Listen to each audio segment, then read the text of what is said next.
এই অনুষ্ঠানটি শ্রোতাদের জীবন গল্প ভিত্তিক অনুষ্ঠান। এই অনুষ্ঠানে শ্রোতারা স্বেচ্ছায় নিজেদের জীবনের গল্প বলেন। শ্রোতারা যা এখানে বলেন তা সরজমিনে ইনভেস্টিগেটেড নয়, সুতরাং সেদিক থেকে বিশ্বাস অবিশ্বাস একান্তই আপনার নিজের। সম্পূর্ণ বিনোদনমূলক এই অনুষ্ঠানটি আমাদের ব্যক্তি জীবনে কখনো কখনো শিক্ষণীয় ভূমিকা রাখে। এই অনুষ্ঠানে যারা আসেন স্বেচ্ছায় অংশগ্রহণ করেন। এই অনুষ্ঠানে কনফেস করবার পরে কিংবা জীবন গল্প বলবার পরে তার ব্যক্তি ও সামাজিক জীবনে কোনো বিরূপ প্রভাব পড়লে সেটার জন্য রেডিও কর্তৃপক্ষ দায়ী নয়। আমার সঙ্গে যিনি গেস্ট আছেন, আমি শুরুতেই কথা না বাড়িয়ে তার সঙ্গে আপনাদের পরিচয় করিয়ে দিচ্ছি। নামটা একটু বলতে হবে প্রথমে, যদিও আপনাকে অনেকেই চেনেন। আমি ইফাতারা নার্গিস। ইফাতারা নার্গিস, আপনাকে অনেকেই চেনেন, বাংলাদেশের অনেক মানুষ আপনাকে চেনেন আপনার গানের কারণে, আপনার গুণের কারণে।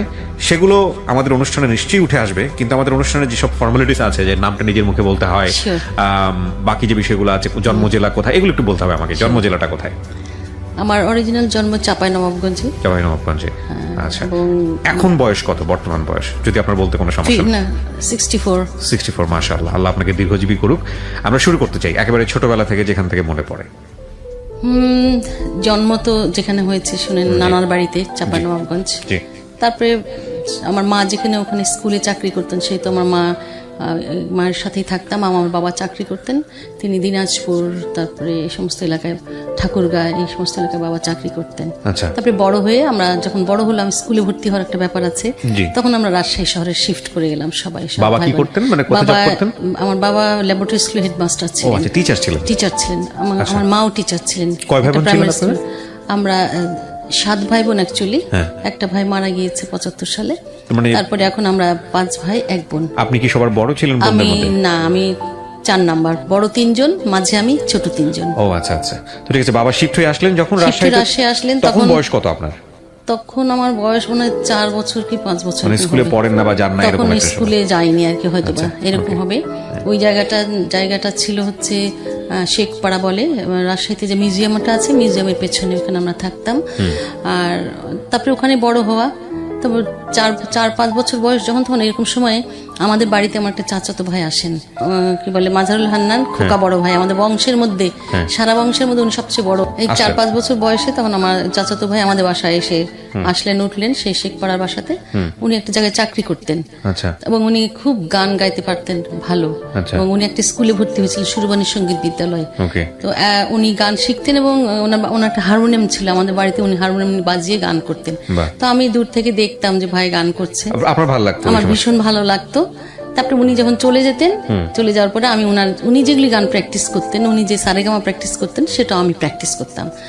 দেখি উনি শুনে, আমি কিন্তু দেখি না উনি কিভাবে করেছে, বা একদম নিজস্ব গতিতেই আমি একেবারে হারমোনিয়াম বাজানো, সারেগামা পাধানিসা করছি। উনি একদিন এসে অফিস থেকে এসে দেখে আমি হারমোনিয়াম বাজাচ্ছি। কি ব্যাপার, তুই কিভাবে শিখলি? বলে, আমি তো আপনাকে দেখলাম তাই শিখলাম। তোর গলা তো দারুণ। তখন উনি বললেন, ঠিক আছে চল আমার ওস্তাদজির কাছে নিয়ে যাই তোরে। পরে উনি সুরবাণী সঙ্গীত বিদ্যালয়ে আমার নিয়ে গেলেন। আমার ওস্তাদজি আব্দুল আজিজ বাচ্চু, উনি এখন নেই, প্রয়াত। তো ওনার স্কুলে নিয়ে গিয়ে আমাকে বললো যে আমার চাচাতো বোন, ওরা গান শুনেন একটু। কি গিয়েছিলেন ওটা মনে আছে? হ্যাঁ, মায়াবন বিহারিণী। শোনাবেন আমাদেরকে খুব ছোট করে, খালি গলায়, কেমন লাগে শুনতে? মায়াবন বিহারিণী হরিণী, গহন স্বপন সঞ্চারিণী, কেন তারে ধরি বারে করি পণ অকারণ, মায়াবন বিহারিণী।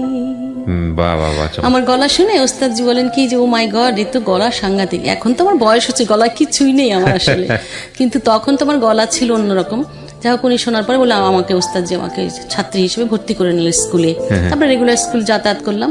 এরকম সময় ধরেন পরবর্তী পর্যায়ে গান চলছে, বড় হচ্ছে, আমি স্কুল পড়ি, স্কুল 6-7 পড়ি। তখন কম্পিটিশন হলো একটা। সেই কম্পিটিশন হলো, তখন পাকিস্তান আমলে না এরকম কম্পিটিশন হতো। আমাদের যেমন এখন স্কুল কলেজে সাংস্কৃতিক সপ্তাহ হয়, তখন রাষ্ট্রীয়ভাবে ওই সাংস্কৃতিক সপ্তাহ হতো। জেলা ডিসি অফিস থেকে, ডিসি শিক্ষা, এনারা অ্যারেঞ্জ করতেন জিনিসটা। তো প্রত্যেকটা স্কুল থেকে ছেলে মেয়েরা পার্টিসিপেট করতে একটা অডিটোরিয়ামে অ্যারেঞ্জ করা হতো, এবং সেখানে আমি গান গাইতে গিয়েছি, এবং আমি কম্পিটিশন নাম দিয়েছি। তখন থানা, মহকুমা, জেলা, বিভাগ, তখন তো 4টা বিভাগ ছিল সেই সময়, ইস্ট পাকিস্তানের সময়। তো আমি গান করেছি, এবং প্রত্যেকটা বিভাগে 7টি বিষয়, আধুনিক গান, নজরুল, রবীন্দ্র, লালন গীতি, ভাওয়াইয়া, হামদ, নাতে রসুল আর ক্লাসিক্যাল, মোট 7টা বিষয়ে আমি ফার্স্ট। অর্থাৎ থানায় ফার্স্ট, মানে সব পুরস্কার আপনার সব ঘরে? পুরস্কার আমার কাছে। তারপরে আবার যখন সেকেন্ড টাইম আবার একটা জায়গায় গেলাম, মহকুমায় হলো, তখন আমি among the all I am first সব বিষয়ে। একটা দুটোতে হয়তো সেকেন্ড হয়েছি আমি, নাহলে অধিকাংশ ক্ষেত্রে আমি চ্যাম্পিয়ন হয়েছি। এর পরবর্তী পর্যায়ে আবার বড় হলাম, যখন আরেকটু বড় 8-9-এ পড়ি, তখন আবার একটা সারা দেশব্যাপী ইস্ট পাকিস্তান পুরোটাই কম্পিটিশন হবে, এরকম হলো। এইরকম ভাবে স্তরে স্তরে হতে হতে কিন্তু আমি বিভাগে চ্যাম্পিয়ন হলাম, কিন্তু ইস্ট পাকিস্তান চ্যাম্পিয়ন হতে আমি পারিনি। এই কারণে তখন ওই সময়টাতে ক্লাস 9-10-এ বোধহয় পড়াশোনা কিছু একটা ছিল, ওই জন্য আর হয়নি। তবে সেই সময় নুরুন্নাহ লাভলি আপা বলে একজন, উনি চ্যাম্পিয়ন হয়ে গেলেন। হ্যাঁ। আচ্ছা। তারপরে আমি এসএসসি পাস করলাম 1971 সালে মুক্তিযুদ্ধের সময়। আমরা অর্গানাইজার হিসেবে, সঙ্গীত শিল্পী হিসেবে পাড়ায় পাড়ায় সংগঠিত করেছি, মানুষকে এই কাজগুলিও করেছি। পরবর্তী পর্যায়ে বাংলাদেশ স্বাধীন হওয়ার পরে এসএসসি পাস করলাম, কলেজে ভর্তি হলাম, ইন্টারমিডিয়েট পাস করলাম, অনার্সে ফার্স্ট ইয়ারে ভর্তি হলাম। আমার মায়ের ছোটবেলায় একটা বন্ধু ছিল, তার বাড়ি হচ্ছে মুন্সিগঞ্জ, পোস্ত বাউসিয়া। তো আমার মা কলকাতায় পড়াশোনা করতেন 43 সালে, তার বান্ধবী, সেই সময়কার 43 সালের বান্ধবী, তাদের বাড়ি ময়মনসিংহ। তাদের সাথে যে আসা যাওয়া ছিল, সেগুলো ছোটবেলায় এগুলো আমরা অতটা গুরুত্ব দিইনি, জানিও না, বলতেও পারবো না। আমার বাবা 1963 সালে যখন ইংল্যান্ডে গেলেন, এডিনবরায় হায়ার স্টাডি করতে, ওই সময় আমার মায়েরা, আমরা সবাই মিলে ঢাকা এসেছিলাম। ওই সময় বোধহয় আমার মা ময়মনসিংহ গিয়েছিল সম্ভবত তার বান্ধবীর সাথে দেখা করতে। পরবর্তী পর্যায়ে আমরা সেই সময় বাড়ি চলে গেলাম। আর পরবর্তী পর্যায়ে আবার ধরেন বাংলাদেশ স্বাধীন হওয়ার পরে যখন আমি এসএসসি এইচএসসি পাশ করে ইউনিভার্সিটিতে ভর্তি হলাম, ফার্স্ট ইয়ারে ভর্তি হয়েছি মাত্র, তখন আমার মায়ের ওই বান্ধবীর সাথে মায়ের যোগাযোগ হয়েছে। আবার তার একটা ছেলে ছিল আমার মায়ের বান্ধবীর, সেই ছেলে কৃষি বিশ্ববিদ্যালয়ে পড়তো, ইঞ্জিনিয়ারিং পড়তো। তারপরে ছেলেটাকে দেখেন নাই? আমি কিছুই দেখিনি, আমার মা দেখেছে। আচ্ছা। তারপরে আমার মা চলে গেছে, বাড়ি চলে গেছে, রাজশাহী চলে গেছে। পরবর্তী পর্যায়ে ওনারা যোগাযোগ করে, কিভাবে ওনাদের সাথে যোগাযোগ হয়েছে, আমাদের বাড়িতে বেড়াতে এসছে, রাজশাহী বেড়াতে এসছে ছেলে সহ। তারপরে আমাকে দেখেছে, দেখার পরে তো আমার মার কাছে বলেছে যে ওই যে ছোটবেলায় তোর সাথে আমার কথা ছিল, সেই কথা অনুযায়ী তুই আমার ছেলের সাথে তোর মেয়ের বিয়ে দিবি। তো ওনারা দেখার পরে আর কি আমার মাকে প্রপোজাল দিল। আপনি তখন ইন্টার পাস করেছেন? হ্যাঁ, তখন ইউনিভার্সিটি মাত্র ফার্স্ট ইয়ারে ভর্তি হয়েছে, ক্লাসও শুরু হয়নি, এরকম একটা অবস্থা। কোথায় পড়তেন আপনি? Rajshahi university social work department. Social work, আচ্ছা আচ্ছা, সোশ্যাল ওয়ার্ক ডিপার্টমেন্ট। তো এরপরে ওনারা এরকম প্রপোজাল দিল। তারপরে আমার আম্মা আব্বা চিন্তা ভাবনা করলো, করার পরে তারপরে আমি যখন ইন্টারমিডিয়েট, তখন ফার্স্ট ইয়ারে পড়ি অনার্স, সেই সময় না আমার বিয়ে দিয়ে দিল ওনারা। ওমা, আপনার কাছ থেকে কোনো ওপিনিয়ন নিল না? কিভাবে হলো? আপনাকে সেগুলো বলে দিল? না, বললো, আমাকে জিজ্ঞেস করলো কিভাবে হতো, আমরা একটু জানার দরকার। আজকাল তো আমার বাবা আমার পছন্দ, আমাকে বললে পছন্দ, আমি কি বলবো, হ্যাঁ ঠিক আছে। আপনার কোনো পছন্দ ছিল না? না, আমার কোথাও কোনো পছন্দ ছিল না। মানে ওই সময় পর্যন্ত প্রেম ভালোবাসা একদম না, কিচ্ছু করে নেই। আজকে আমাকে তো যারা দেখছেন, রেডিওতে শুনছেন তারা তো শুনছেন, দেখার কোনো বিষয় না, কিন্তু যারা আমাদের ইউটিউব চ্যানেলে দেখছেন www.youtube.com/iloveDhakaFM, এবং এটার অডিও ফরম্যাট আপনারা পাবেন www.youtube.com/DFM904। আমি এখানে একটা কথা বলি আপনাদেরকে, সেটা হলো যে আজকের যে গল্পটা আপনারা শুনবেন, যে ইফাত রানা নার্গিসকে আপনারা চেনেন বা চিনে এসছেন এতদিন যাবৎ ধরে, বিশেষ করে হামদ এবং নাথের জগতে তিনি অনন্য, কিন্তু আজকের এই গল্পটার পরে তাকে অনেকেই নতুন করে চিনবেন। আমি যখন একটু জানি, আমার মনে আছে আমি টেলিভিশনে আপনাকে ইন্টারভিউ করেছি, তখন আমি জানি না আপনার সম্পর্কে এত কিছু, কিন্তু আজকে আমি তো কিছুটা জানি। তো আজকে আমি বলতে পারি যে আমার দর্শক যারা দেখছেন তারা একটা অন্য মানুষ আবিষ্কার করবেন। এটাই আসলে আমার জীবন গল্পের কাজ। আমি একদম রিয়েল একটা মানুষকে তুলে ধরার চেষ্টা করি। তো আপনি জানেন না তখন পর্যন্ত যে না, মানে কাউকে, ভালোই দেখতে ভালো ছিল, তো কথাবার্তা ভালো ছিল, ওকে, আমার তো কোথাও কোনো চয়েস নাই, সুতরাং আমার কিছু বলার আছে। বাবা মা আমাকে বিয়ের আগে হয় না ওর সাথে একটু কথা বলা, বা তা বলেছি, বাড়িতে আসছে না বেড়াতে, কথা বলেছেন? হ্যাঁ, এই একবার কথা। ও তখন পড়াশোনা করছে? হ্যাঁ, সেই কৃষি বিশ্ববিদ্যালয়ে পড়াশোনা করছে। আচ্ছা আচ্ছা। তখন তার মায়ের বোধহয় ইচ্ছা ছিল এরকম, যদি মেয়ে বড় হয় ইউনিভার্সিটি ভর্তি হচ্ছে, অন্য জায়গায় বিয়ে দিয়ে দেয়, তাহলে তার ছেলের সাথে আটকে ফেলানোর জন্য তারা এই কাজটা করলো আর কি। বিয়ে হয়ে গেল, কিন্তু বিয়ের পরে একটা কন্ডিশন আমার মা করলো, যে আমার মেয়ে লেখাপড়া না করে তোমার বাড়িতে যাবে না, মানে লেখাপড়া শেষ করতে হবে তাকে। তখন তারা বললো আচ্ছা ঠিক আছে। তারপরে আমি ইউনিভার্সিটিতে পড়াশোনা শুরু করলাম, পড়লাম, সাবসিডিয়ারি পাস করলাম, অনার্স পরীক্ষা দিলাম। তারপরে এর মাঝে একবার দুবার তাদের বাড়িতে গিয়েছি আমি। ওদের মনের মধ্যে একটা ছিল এরকম যে ছেলেটা মাঝে মাঝে আসতো আমাদের এখানে।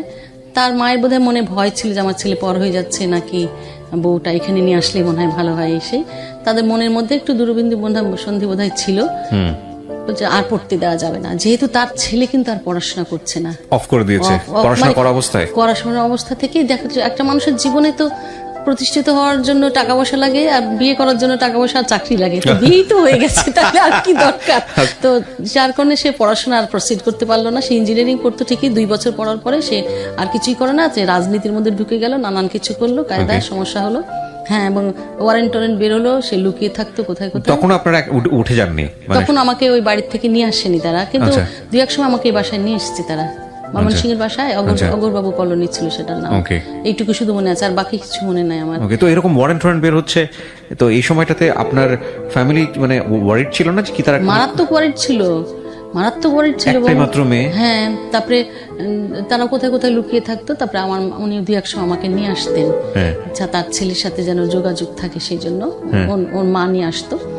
কিন্তু এসে যখন নিয়ে আসতো না, তখন আমাকে অনেক মেন্টাল একটা টর্চার হতো আমার। কি ধরনের টর্চার? মানে সকালবেলায় ঘুম থেকে উঠতে হবে, ফজরের উঠার পরে চুলায় উনুনে আগুন দিতে হবে, যেগুলো আপনি বাসায় তো করার প্রশ্নই ওঠে না। হ্যাঁ, তারপরে রান্না করতে হবে, আমার ঘর বাড়ি ঝাড় দিতে হবে, পরিষ্কার পরিচ্ছন্ন রাখতে হবে, মানে রান্না করা একটা ইলাহি ব্যাপার। কাঠের চুলায় রান্না বলেন, লাকড়ির চুলায় রান্না, যারা করেনি তারা বুঝবে না। যারা করেনি তারা বুঝবে না। তারপর আমি করেছি, এবং করতে গিয়ে একবার আমার শাড়িতে আগুন লেগে গিয়েছিল, এরকম অবস্থা। এবং আমার আরো অনেকেই দেখেছে যে সবাই বা ড্রয়িং রুমে বসে আছে, আমি ছোট একটা মানুষ রান্নাঘরে রান্না করছি, হয়তো তাদেরকে চা নাস্তা বানানোর জন্য আমাকে বলা হয়েছে। অর্থাৎ একেবারে টিপিক্যাল যে শাশুড়ি হয় না, এরকম গ্রামের শাশুড়ি বা শহরের শাশুড়ি বলেন, ঠিক সেরকম পুত্রবধূর সাথে ওনারা আচরণ। ছেলে একটাই ছিল না, 2 ছেলে 2 মেয়ে ওনার। আচ্ছা, ওকে। কারোরই বিয়ে হয়নি, এটাই প্রথম বিয়ে। আচ্ছা আচ্ছা, বড় ছেলের বউ। কিন্তু আমার ননদ দেবররা ভালো ছিল, আমাকে আদর যত্ন করতো, নানান কিছু। তাদের সাথে আমার বন্ধুর মতো সম্পর্ক ছিল, কারণ ওরাও তো ইন্টারমিডিয়েট অনার্স বোধহয় পড়তো, সমবয়সী আপনার বলা চলে। আমার সমবয়সী বলতে পারেন, দুজন ছোট ছিল, স্কুলে পড়তো দুজনে।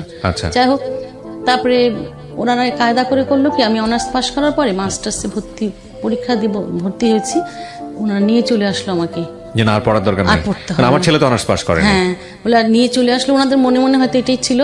তারপরে বলে কি আর যেতে হবে না, আমাকে সাডেনলি নিয়ে এসে, আর সেই সময় তো ফোনের যুগ না, আমাদের বাড়িতে ফোন নাই না, বাবার অফিসে ফোন ছিল। আপনারা তখন রাজশাহী, ওরা ময়মনসিংহে? ওনারা ময়মনসিংহে, হ্যাঁ, শহরেই। তারপরে আমি ভয় পেয়ে গেলাম, খুবই কষ্ট পেলাম, এবং আমি কি করব বুঝতে পারছি না, একটা বুদ্ধি বের করতেই হবে। তখন আমি সেই সময় আমার হাজবেন্ডকে বললাম, দেখো এতদূর যখন পড়লামই, বাকিটুকু পড়লে একটা চাকরি করলে মনে হয় ভালো হবে, তাইলে আমরা দুজনে ইনকাম করে ফ্যামিলি চলবে, হ্যান্ডটান। এগুলো অনেক ভাবে বুঝালাম, কিভাবে বুঝিয়েছিলাম এখন আমার এগুলো কিচ্ছু মনে নাই, কিছুই মনে নাই, অনেক দিন আগের কথা। হ্যাঁ, তারপরে এরপরে বললো যে জিনিসপত্র যেগুলো লাগে, মানে আমার সুটকেসের মধ্যে 1 সুটকেস কাপড় এনেছিলাম, সব তো নিয়ে আসিনি, যেটুকু ব্যবহারের জন্য এনেছিলাম। আমরা এই সুটকেসটা নিয়ে যান, আমার তো আর অনেক কাপড় চোপড় আছে, ওখানে অনেক কিছু আছে, এগুলো আনতে হবে, তো বইপত্র অনেক কিছু আনতে হবে না। ঠিক আছে। তখন আমাকে ঢাকায় আমার বড় ভাই চাকরি করতেন, ওনার ওখানে চাচারা ছিলেন, আমার চাচা একজন আর্মি অফিসার ছিলেন, ওনাকে আমার বাবা বললেন যে আমার মেয়ের এরকম একটা ঘটনা হচ্ছে, ওকে আটকায় দিচ্ছে, তুমি একটু খেয়াল করে দেখো। তারপরে আমি চাচার বাসায় চলে আসলাম ক্যান্টনমেন্টে, এখান থেকে রাজশাহী চলে গেলাম আমি আর কি। এরপর আমার বাবা বললো যে তোমার আর যেতে হবে না। এরপরে ওই যে একটা মার্শাল্লাহ ছিল ওই সময়টাতে, বলেন তো, আর কিছু একটা ছিল একটা আর্মিদের কিছু একটা ছিল, ওই সময়টা স্বাভাবিক গভর্নমেন্ট ছিল না। হ্যাঁ, তখন আর কি আমার বাবা বললো না তোমার ওখানে যেতে হবে না, মা বললো কোনোভাবেই ওখানে যাওয়া যাবে না, তোমাকে ওরা আটকে দিবে, গেলে আসতে দিবে না, তুমি এখান থেকে পড়াশোনা করো। আর আমার বাবা তখন বিয়ে হয় যে জায়গাটাগুলোর নাম কি জানি বলে, কাজী অফিস থেকে আমাকে ডিভোর্স লেটার দেওয়াই দিল। ঠিক আছে, ডিভোর্স লেটার দিয়ে দিল, বললো যে আপনি কি প্রিপেয়ার ছিলেন যেরকম ডিভোর্স দিয়ে দিবেন এই লেখাপড়া ইস্যু করে? হ্যাঁ, আমি খুব ভয়ঙ্কর, কারণ ওদের বাসা, ওদের আচার আচরণ এত অ্যাবনর্মাল, সব আমাদের মধ্যে সবাই অলমোস্ট সাইকিক পেশেন্ট মনে হচ্ছে, এরকম অবস্থা। মানে আমার প্রতি তাদের সব সময়ের জন্য নজর, আমি কি করছি, কোথায় যাচ্ছি, কি করছি, খাচ্ছি, তাদের কাজ কাম, তাদের মানে অর্থাৎ আমি মনে হচ্ছে বাড়ির একটা সার্ভেন্ট, একটা আমি এই ধরনের একটা পরিস্থিতি আচরণ করতো তারা। আপনি ম্যাচ করেন না এই বিষয়টা? না, ম্যাচ করে এই কারণে যে তার ছেলে যেহেতু চাকরি করতো না, সে তো ছেলে কিছুই বলতে পারতো না, মা যাই বলুক না কেন, এবং তার মা অসম্ভব ডমিনেটিং ছিলেন। ঠিক আছে, বুঝতে পেরেছি। হ্যাঁ, তারাও কিছুটাই সেপারেশনে ছিল, এক বাড়িতে থাকতেন, কিন্তু বিয়ের কয় বছর পর ডিভোর্স হয়ে গেল আনুমানিক? আপনি তখন মানে আমি তো- মাস্টার্সে পড়ছেন বা পড়া শুরু করেছেন? হ্যাঁ ধরেন 4 বছর তো হবে, 3 থেকে 4 বছর, বছর। হ্যাঁ, 3 আচ্ছা, বছর, ওই সময় 4 কোনো বছর। বাচ্চা কাচ্চা হওয়া বা কোনো কিছু?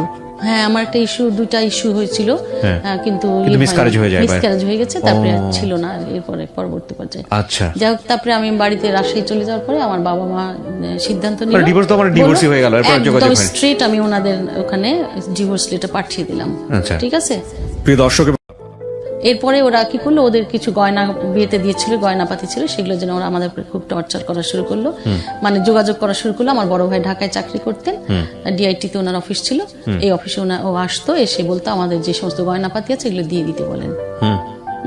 মোহরানার পয়সা তো দিবেই না, কারণ যেহেতু আমি ডিভোর্স দিছি, আমাদের দেশে তো একটা প্রচলন আছে যে মেয়ে যদি ডিভোর্স দেয় মোহরানার পয়সা দিতে হয় না, কিন্তু legally তো দিতে হয়। কিন্তু এটা তো একদম একটা ফরজ কাজ, তাই না, যে বিয়ে হলে ধর্মীয়ভাবেও দিতে হবে, লিগ্যালি তো অবশ্যই দিতে হবে। একদম দিতে হবে। হ্যাঁ। সুতরাং এরপরে আমরা আমার ভাইয়ের কাছ থেকে বলি, আমি আমার কাছে যেগুলো গয়না ছিল ওদের, ওগুলো আমরা তাদেরকে ফেরত দিয়ে দিলাম। এবং আমি যতদূর জানি যে ধর্মীয়ভাবে তো দিতে হবেই, প্লাস হচ্ছে মানে ডিভোর্স যদি দিতে হয় তাহলে বলা হচ্ছে যে যত পারো সম্পদ দিয়ে দাও, যত পারো প্রপার্টি তাকে দিয়ে দাও। হ্যাঁ, কি চমৎকার নিয়ম। হ্যাঁ, আল্লাহ যে নিয়ম করেছে মানুষ তো সেটা মানে না। সেটা মানে না। যাই হোক, সেটা অন্য যাই হোক, প্রসঙ্গ। হ্যাঁ। তারপরে একটু ডিভোর্স হয়ে গেল, তারপরে আমি মাস্টার্স ফাইনাল পরীক্ষা দিলাম সোশ্যাল ওয়ার্কের হ্যাঁ, উপরে। সোশ্যাল ওয়ার্কে মাস্টার্স ফাইনাল পরীক্ষা দিলাম। দেওয়ার পরে আমাদের ওখানে রাজশাহী ইউনিভার্সিটিতে শরীফ ভাই বলে আমার একজন ভাই ছিলেন, উনি আমাদের সাথে ইউনিভার্সিটিতে আমাদের সাংস্কৃতিক সংসদ ছিল একটা, সেখানে আমরা বন্ধু বান্ধবরা সবাই যারা গান করি তারা ছিলাম। তো সেই সুবাদে ওনার সাথে আমার পরিচয়। শরীফ ভাই বললো, নার্গিস, আমার বাবার ছাত্র ছিলেন ওনারা, তো তুমি ঢাকায় আসবা না? বলে হ্যাঁ আসবো। বলে আমি চাকরি করতে চাই শরীফ ভাই। বলে কি হ্যাঁ, আমি যেখানে চাকরি করি তোমাকে সেখানে চাকরিতে নিয়ে দেবো, ঠিক আছে। উনি তখন বিআইডিএসে চাকরি করতেন। আচ্ছা। তা আমি তখন ওনার সাথে যোগাযোগ করে কিভাবে যাই হোক, যেভাবে হোক না, ওনার সাথে আমার একটা যোগাযোগ হয়েছে। আমি বিআইডিএসে গিয়ে ওনার সাথে যোগাযোগ করে আমি একটা অ্যাপ্লিকেশন করলাম, আমাকে বিআইডিএসে ওনারা ফিল্ড করেসপন্ডেন্ট হিসেবে অ্যাপয়েন্টমেন্ট দিয়ে দিল।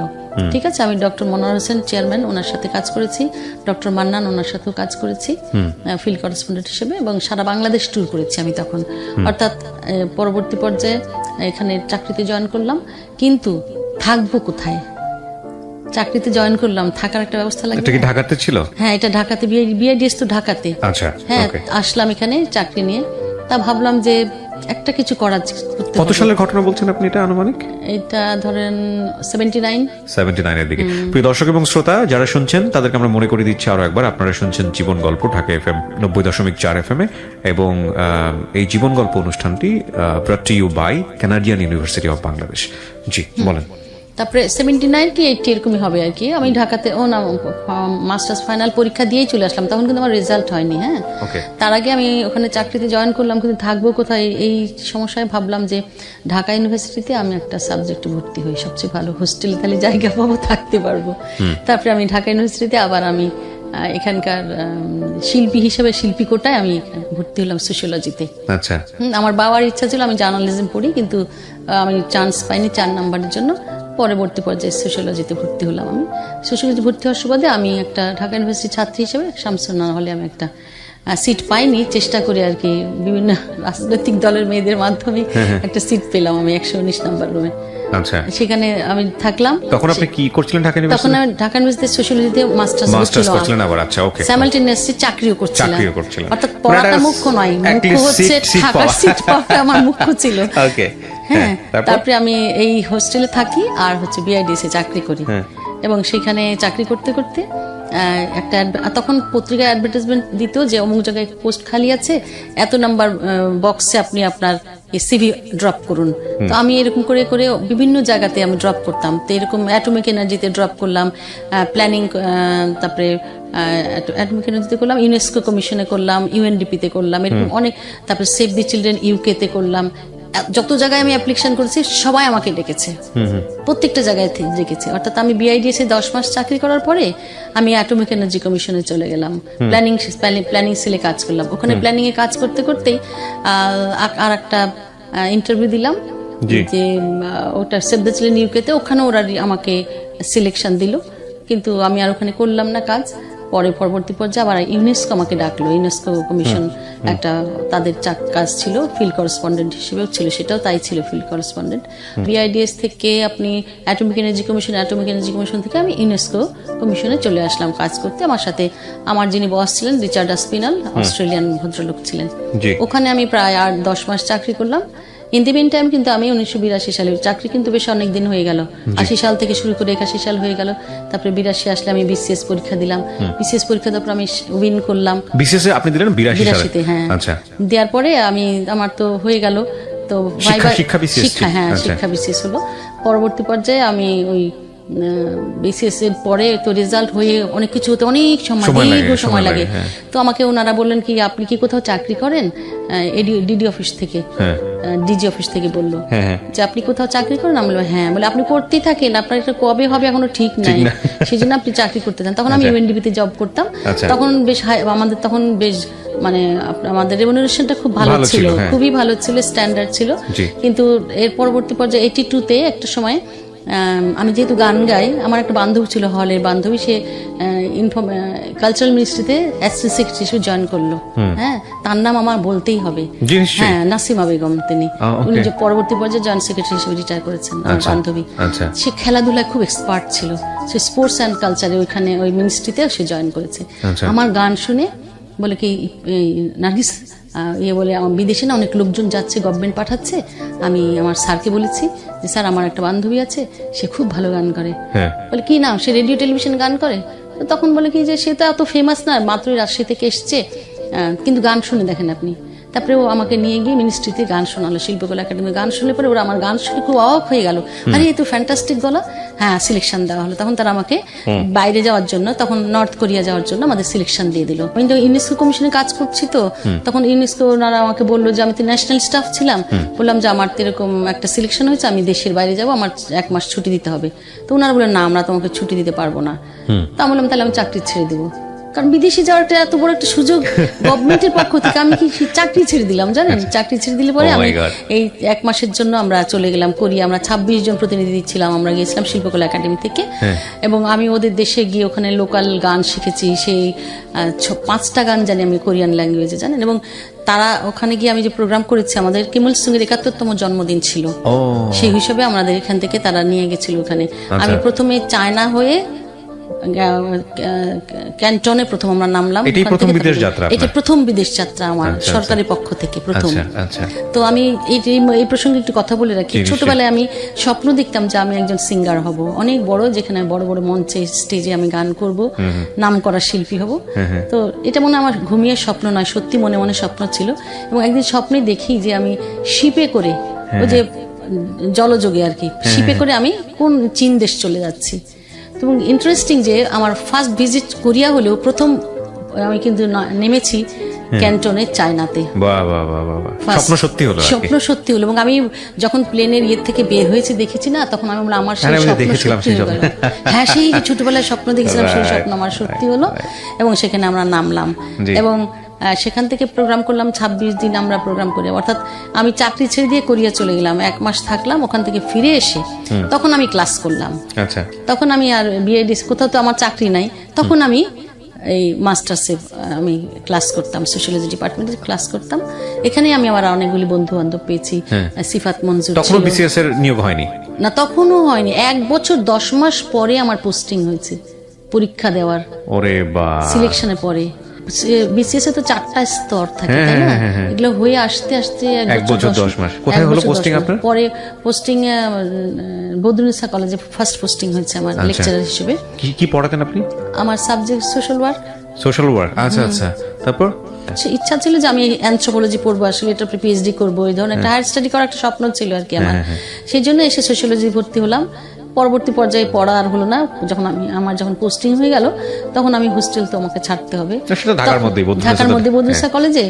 তখন 1750 টাকা স্কেল ছিল, 750 মাত্র। হ্যাঁ, তখন 750 টাকাতে মোটামুটি গরু টরু কিনে ফেলা যেত নাকি? না, তখন 1 কেজি চালের দাম 4 টাকা ছিল। ঠিকই ছিল, ন্যাশনালি বলা চলে। কিন্তু সেই সময়কার গভর্নমেন্ট অফিসার এখনকার রাত দিন পার্থক্য। তারপরে আমাদের 5 টাকায় 1 কেজি গরু মাংস পাওয়া যেত।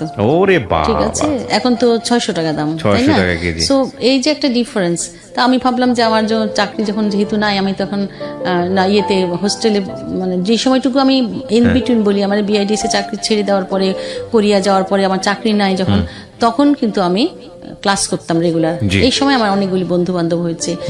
আমার বন্ধু গোলাম কুদ্দুস, আমার বন্ধু সিফাত মঞ্জুর গান করে, তারপরে এর মধ্যে সাদিয়া আফরিন মল্লিক, এরকম আরো অনেক বন্ধু বান্ধবীরা আমার আছে, যাদের সাথে ফাহিমা খাতুন, এরা আমাদের সব বন্ধু বান্ধব। মাউসি ডিজি ছিলেন উনি পরবর্তী পর্যায়ে। তো এরকম বন্ধু বান্ধব পেয়েছে, আমার অ্যাসোসিয়েশন খুব সুন্দর। আর আমি তো গান গেয়ে মৌজ করে রাখি একদম, মানে যেখানে থাকি আমি সেই জায়গাটা জমায় রাখি আর কি আমি। তো এরকম পরে কলেজ জয়েন করে গেলাম, তারপরে কোথায় থাকবো, ওই যে হোস্টেল থেকে উঠে গিয়ে তখন নীলক্ষেতে আমি একটা জায়গায় সাবলেট থাকতাম, 750 টাকা বেতন পেতাম, আর ওই নীলক্ষেতে একটা ঘর সাবলেট আমি 500 টাকা দিতাম, 250 টাকা আমার হাতে থাকতো। কিন্তু একটা আমার প্লাস পয়েন্ট ছিল, আমি যেহেতু গান গাইতাম, ওই কিছু আসতো গান না। গেয়ে আমার অনেকগুলি পয়সা, আমার হাত খরচ সব এসে যেত, খাওয়া দাওয়ার খরচ সব এসে আমাদের যেত। সোসাইটিতে হয় কি, একটা বিয়ে হয়ে যাওয়ার পরে খুব তাড়াতাড়ি পরিবার থেকে চাপ দেয় যে আরেকটা বিয়ে যদি হয়ে যায় এরকম। আপনার ক্ষেত্রে কি না হলো? না, আমার ক্ষেত্রে এরকম ছিল, বাবা মার একটা, কিন্তু সেরকম একবার যেহেতু একটা দুর্ঘটনা দুর্ঘটনা ঘটে ঘটেছে, গেছে। সেহেতু তারা অপেক্ষা করছিল দেখা যাক কি হয়। আচ্ছা। তারপরে যা হোক, পরবর্তী পর্যায়ে আমি যখন একটু স্ট্যাবলিশড হয়ে গেলাম, তখন ওই জায়গাটাতে আমি থাকতাম নীলক্ষেতে, আর সেখান থেকে রেগুলার ক্লাস করতাম বদরুন্নেসা কলেজে। এই করতে করতে ধরেন আমার 1 বছর চাকরি জীবন হয়ে গেলো, 1 বছর 6 মাস যখন, এরকম সময় আমার একজন ইয়ে ছিল, আমি যখন ইউনেস্কোতে কাজ করতাম, তখন ইউনিসেফের এক বড় ভাই ছিলেন, উনি ওখানকার পিআরও ছিলেন, আকিল খান। হ্যাঁ, উনি আমাকে ধর্মবোন বানিয়েছিলেন। ওনার বাড়ি ছিল গোয়া, বাংলাদেশে ওনার কোনো আত্মীয় স্বজন ছিল না, কিন্তু উনি বিয়ে করেছিলেন খুব বড় একটা পরিবারের, সঞ্জিদা খাতুন আপার এক বোনের সাথে তার বিয়ে হয়েছিল। উনি দৈনিক বাংলার ফটোগ্রাফার ছিলেন। তো এই বড় ভাই আর কি আমাকে গুরু মানে ইয়ে বোন, মানে ধর্মবোন বানিয়ে তখন বললো, ইফাত তুমি একা একা ঘুরে বেড়াও, আমার খারাপ লাগে, তুমি বিয়ে করবা। আমাকে উনি সারাক্ষণ এই একটা কথাই বলতো। তা আমি বললাম যে আপনি তো জানেন আমার এরকম একটা বিয়ে হয়েছিল আগে, তো সেটা চিন্তা করেন তারপরে আপনি বলেন। না, আমার একটা ভাই আছে, আমি তোমাকে দেখাবো, ঠিক আছে? তো তুমি ওনার ইউনিসেফ একটা প্রতিদিন লাঞ্চে অফিস থেকে লাঞ্চ খাওয়ানো হতো আর কি। আমার ইউনেস্কো তো তাই ছিল, হ্যাঁ, ওখানেও লাঞ্চ খাওয়ানো হতো, ইভিনিং টি, মর্নিং টি সব হতো আর কি। তো তুমি এসো। তো একদিন ওনার অফিসে আমি গেলাম, তো গেলে পরে একজনকে দেখালো, এক ভদ্রলোক আসলো, দেখালো, কথা টথা বললো, চলে গেল, দ্যাটস অল। তারপরে আর কিছু উনি কিন্তু আমাকে বলে না যে কেউ তোমাকে দেখতে আসবে কিংবা এই ধরনের কোনো আগে থেকে কোনো হিন্ট দেয়নি, কিছুই বলেনি। তো সে কথাবার্তা বলে, বেশ ভালোই কথাবার্তা বলে, বেশ কথা জমিয়ে রাখতে পারে এইরকম। তারপরে ভাইয়া বললো কয়েকদিন পরে, এরপরে আমি বললাম, আকিল ভাই এই ভদ্রলোক প্রায় আসে কেন অফিসে? তো বলে কি যে তোমাকে দেখতে আসে। বলে তাই নাকি?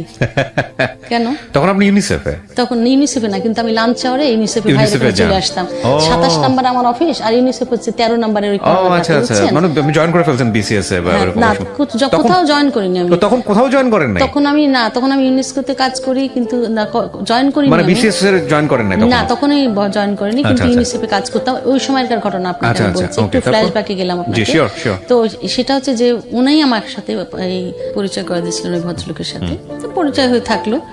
তারপরে পরবর্তী পর্যায়ে আমি যখন ইউনেস্কোর চাকরি ছেড়ে দিয়ে আবার কলেজে জয়েন করলাম, বদরুন্নেসা কলেজে জয়েন করলাম, 1 বছর হয়ে গেল। তখন উনি ফোন দিত, ইফাত তুমি আসো আমার এখানে লাঞ্চ খেতে আসো, তোমাকে তো মনে পড়ে, তুমি এখানে থাকতে আসতে প্রায় মাঝে মাঝে, আসো। তা ওনার ওখানে আমি যখন যেতাম তখনই দেখি ভদ্রলোক আসতেন। প্রথমে আমি বুঝি নাই, পরবর্তী পর্যায়ে আমাকে চলে যাওয়ার পরে পরবর্তী পর্যায়ে বললো যে ইফাত এরকম তুমি তো একা একা ঘুরে বেড়াচ্ছ, তুমি আমার বোন, আমার ধর্ম বোন, তোমার জন্য আমার একটা কিছু চিন্তা করতে হয়, তো আমি আঙ্কেল আন্টির সাথে কথা বলবো, এরকম বলেছে। বলবেন? বলে কি হ্যাঁ, কার জন্য বলবেন? বলছে এই যে ভদ্রলোক আসে, এটা কি তোমার পছন্দ হয়নি? বলে হ্যাঁ ভালোই তো, বেশ কথাবার্তা তো বেশ মজার, সুন্দর, কথায় তো জমিয়ে রাখতে পারেন, খুবই ভালো। বলে হ্যাঁ, সে আমার খুব জুনিয়র বন্ধু, কিন্তু সত্যি আমার সাথে তার খুব ভালো ফ্রেন্ডশিপ। তখন আর কি আকিল ভাই আমাকে প্রেস ক্লাবে নিয়ে যেত, মাঝে মাঝে উনি আসতে বলতো, তুই এসে নাস্তা খেয়ে ওখানে আমার সাথে গল্প করে কথা বলে। উনি কার্ড খেলতেন রেগুলার ইয়েতে, কি বলে, প্রেস ক্লাবে। আচ্ছা, প্রিয় দর্শক, এই সুবাদে ফ্ল্যাশব্যাকে আমি একটা কথা বলি রাখি। আমি যখন ইউনিভার্সিটি পড়ি তখন আমি তো গান করে পয়সা আমি আর্ন করি। আমার রুমমেটরা অনেকে আছে যাদের বাড়ির থেকে পয়সা আসতো না, তারপরে দেরি করে আসতো, তখন আমার কাছ থেকে টাকা ধার নিত। তো এরকম একটা ঘটনা একদিন ঘটেছে যে আমার কাছে টাকা 100 টাকা আছে, ও চেয়েছে, আমার কাছে আর ভাঙতি নাই, আমি ওকে 100 টাকা দিয়ে দিয়েছি। আমার পকেটে হয়তো 5-10 টাকাও আছে এরকম। তো আমি ওই দিন আমার বড় ভাই আবার নারায়ণগঞ্জে থাকতেন, তো আমি বড় ভাইয়ের বাসায় যাচ্ছি। সে তখন শাহবাগে থেকে এই একটা বাস ছিল মোহাম্মদপুর টু নারায়ণগঞ্জ, ওই বাসে উঠে যাচ্ছি। যাওয়ার সময় প্রেস ক্লাবের কাছাকাছি আসতে আমার কাছে চেয়েছে, ভাড়া চেয়েছে। আপা ভাড়াটা দেন। তা আমি ব্যাগ খুঁজছি, কোনো ব্যাগে কোনো পয়সা নাই। ইয়া আল্লাহ, কি হবে এখন, আমার কাছে কোনো টাকা নাই। তো আমি কি করলাম, বুদ্ধি করে প্রেস ক্লাবের সামনে স্টপেজে নেমে গেলাম। মানে ওই লোকের সাহায্য নিলেন? হ্যাঁ, নেমে আমি মনে মনে ভাবলাম আকিল ভাই তো ক্লাবে থাকে সবসময়, 4টা থেকে কার্ড খেলে। তখন আমি আবার কার্ড রুমে গিয়ে এরকম করে উকি দিয়েছি, বেশ কয়েকবার উকি দেওয়া, তো উনি দেখেছে যে একটা মেয়ে উকি দিচ্ছে। উঠে এসে, আরে ইফাত কি খবর? আকিল ভাই একটা খুব বিপদে পড়ছে, এরকম খুব সমস্যা। তো বললাম, তারপরে ওনার কাছে 20 টাকা নিলাম। সে আমার 20 টাকার অনেক দাম তো। তারপরে আমার বান্ধবী ডক্টর তালুকদার, এখানে নুরি হাফজা পারভিন, সে না বান্ধবী, সে ইয়ে করতো, চাকরি করতো, সে ইয়ে ছিল, নিউট্রিশনিস্ট ছিল। তো বাচ্চাদের এখানে ডক্টর তালুকদার চাইল্ড স্পেশালিস্ট, ও প্র্যাকটিসে স্যারের সাথে ও চাইল্ড নিউট্রিশনিস্ট হিসেবে কাজ করতো। ওই যে বললাম আমার যে ধর্ম ভাই, উনি বললো যে আমার বাবা মার সাথে কথা বলবে। তা বললো আমার বাবা মা, আপনি রাজশাহী শহরে তো আপনার ইউনিসেফের মিটিং আছে, বলে আমার ইফাত, আমার ইউনিসেফের মিটিং আছে, আমি যাচ্ছি, তুমি তাহলে তোমাদের বাসার অ্যাড্রেস দাও, বাবার নাম দাও, আমি ওনার সাথে কথা বলে আসবো। তখন আর কি আমি বাবার নাম দিলাম। তো ওইখানে মিটিং এর মধ্যে একজন ছিলেন, তো ওখানে অধিকাংশ লোকই, আমার বাবা খুব শিক্ষক হিসেবে খুব ফেমাস এবং অনেক বছর 42 বছর টিচার ছিলেন উনি, যার কারণে তার পরিচিতি এত বেশি ছিল যে কেউ না কেউ চিনবেই তাকে, এরকম একটা অবস্থা ছিল। ওই মিটিং এর মধ্যে এক ভদ্রলোক বলছে, আরে উনি তো আমার টিচার, ও স্যারের বাসায় যেতে চান, চলেন নিয়ে যাই, বলে ওই ওনারা নিয়ে গেছেন, বাবার সাথে কথা টথা বলেছেন উনি। তারপরে বাবা বলে যে ঠিক আছে, আমি আমার ছেলেদের সাথে কথা বলি, তারপরে বলা যায়, বলে আমার মেয়ে কি বলে, বলে আপনার মেয়ে মনে রাজি, এরকম শুধু উনি বলেছে যে আপনার মেয়ের মতামতটা আপনাকে আমি বললাম যে হ্যাঁ মনে হয় সে রাজি, তার পছন্দ। এরকম বলার পরে আমার বিয়ের কথাবার্তায় আমার বাবা মা এই কথাবার্তা হলো, তারপরে বিয়ে হলো। তার আগে কিছুদিন আমি তার সাথে একটু ঘোরাফেরা করেছি, মানে মানুষ হিসেবে জানার জন্য, বোঝার জন্য যে আসলে কেমন কি বৃত্তান্ত, আমি যে বিয়ে করবো তাকে কি। সেই সময় আমরা ঘোরাফেরা করতাম কয়েকটা জায়গায়, অল্প ওই যে সংসদ ভবনের উল্টো দিকে লেকের ওখানে বসে আমরা মাঝে মাঝে গল্প করতাম। তারপরে রাত্রিবেলা অনেক সময় আমরা চাইনিজ খেটে বাসায় ফিরতাম। তো ভাবি কিছুদিন লক্ষ্য করেছে, আমি তখন আমার বড় ভাইয়ের বাসায় থাকি, হ্যাঁ, ইয়েতে তেজগাঁয়। তো ভাবি বলে কি যে ব্যাপারটা কি, তুমি আজকাল বেশি লেট করে আসো কলেজ থেকে, সেই নানান কিছু। তো আমি তারপরে ভাবিকে বললাম, ভাবি এরকম একটা ঘটনা, তুমি কি বলো? তো বলে আব্বা আম্মার সাথে কথা বলতে হবে তাইলে। তারপরে আব্বা আম্মার সাথে কথা বললে, আমার বাবা মা আসলো, ঢাকায় আসলো, তারপরে ছেলের সাথে বসে কথা টথা বললো। আমার মা একদিন ওই লেকের পাড়ে আমি যেখানে কথা বলতাম, আমার মাকে নিয়ে গেলাম, নিয়ে গিয়ে ওনার সাথে কথা বলালাম। বলার পরে আমার মা বললো যে ঠিক আছে, আমরা আমাদের পক্ষ থেকে আমরা রাজি, এনগেজমেন্ট করতে হবে। তো ছেলে বলে কি হ্যাঁ আমরা একটা এনগেজমেন্ট করতে চাই, আমিও আমার ফ্যামিলিকে এখনো বলি নাই। তো যাই হোক, তারপরে সে নিজেই বলছে, যেহেতু সে বাড়ির সে বড় ছেলে, তার কোনো গার্জেন নাই, আসলে মা আছে কিন্তু সে নিজেকেই নিজে গার্জেন মনে করে, তার উপরে আর আসলে যে অনেক কিছু কেউ আছে তা নেই। তার একটা কাজিন সিস্টার ছিল, তাকে সে খুব মানতো, হয়তো তাকে গিয়ে সে বললো হ্যাঁ খুব ভালো কথা, চলো যাই আমরা সবাই মিলে আংটি পরিয়ে আসি। তখন সে আংটি কিনে নিল, তার বাড়িতে বললো, তারা রাজি হলো। তাদের বাড়িতে এই বড় ছেলে যা বলবে তাই, তার কথার এদিক ওদিক কেউ হবে না, সুতরাং ছেলে যা বলছে সেটাই ঠিক, মা বোনেরা সবাই মিলে রাজি।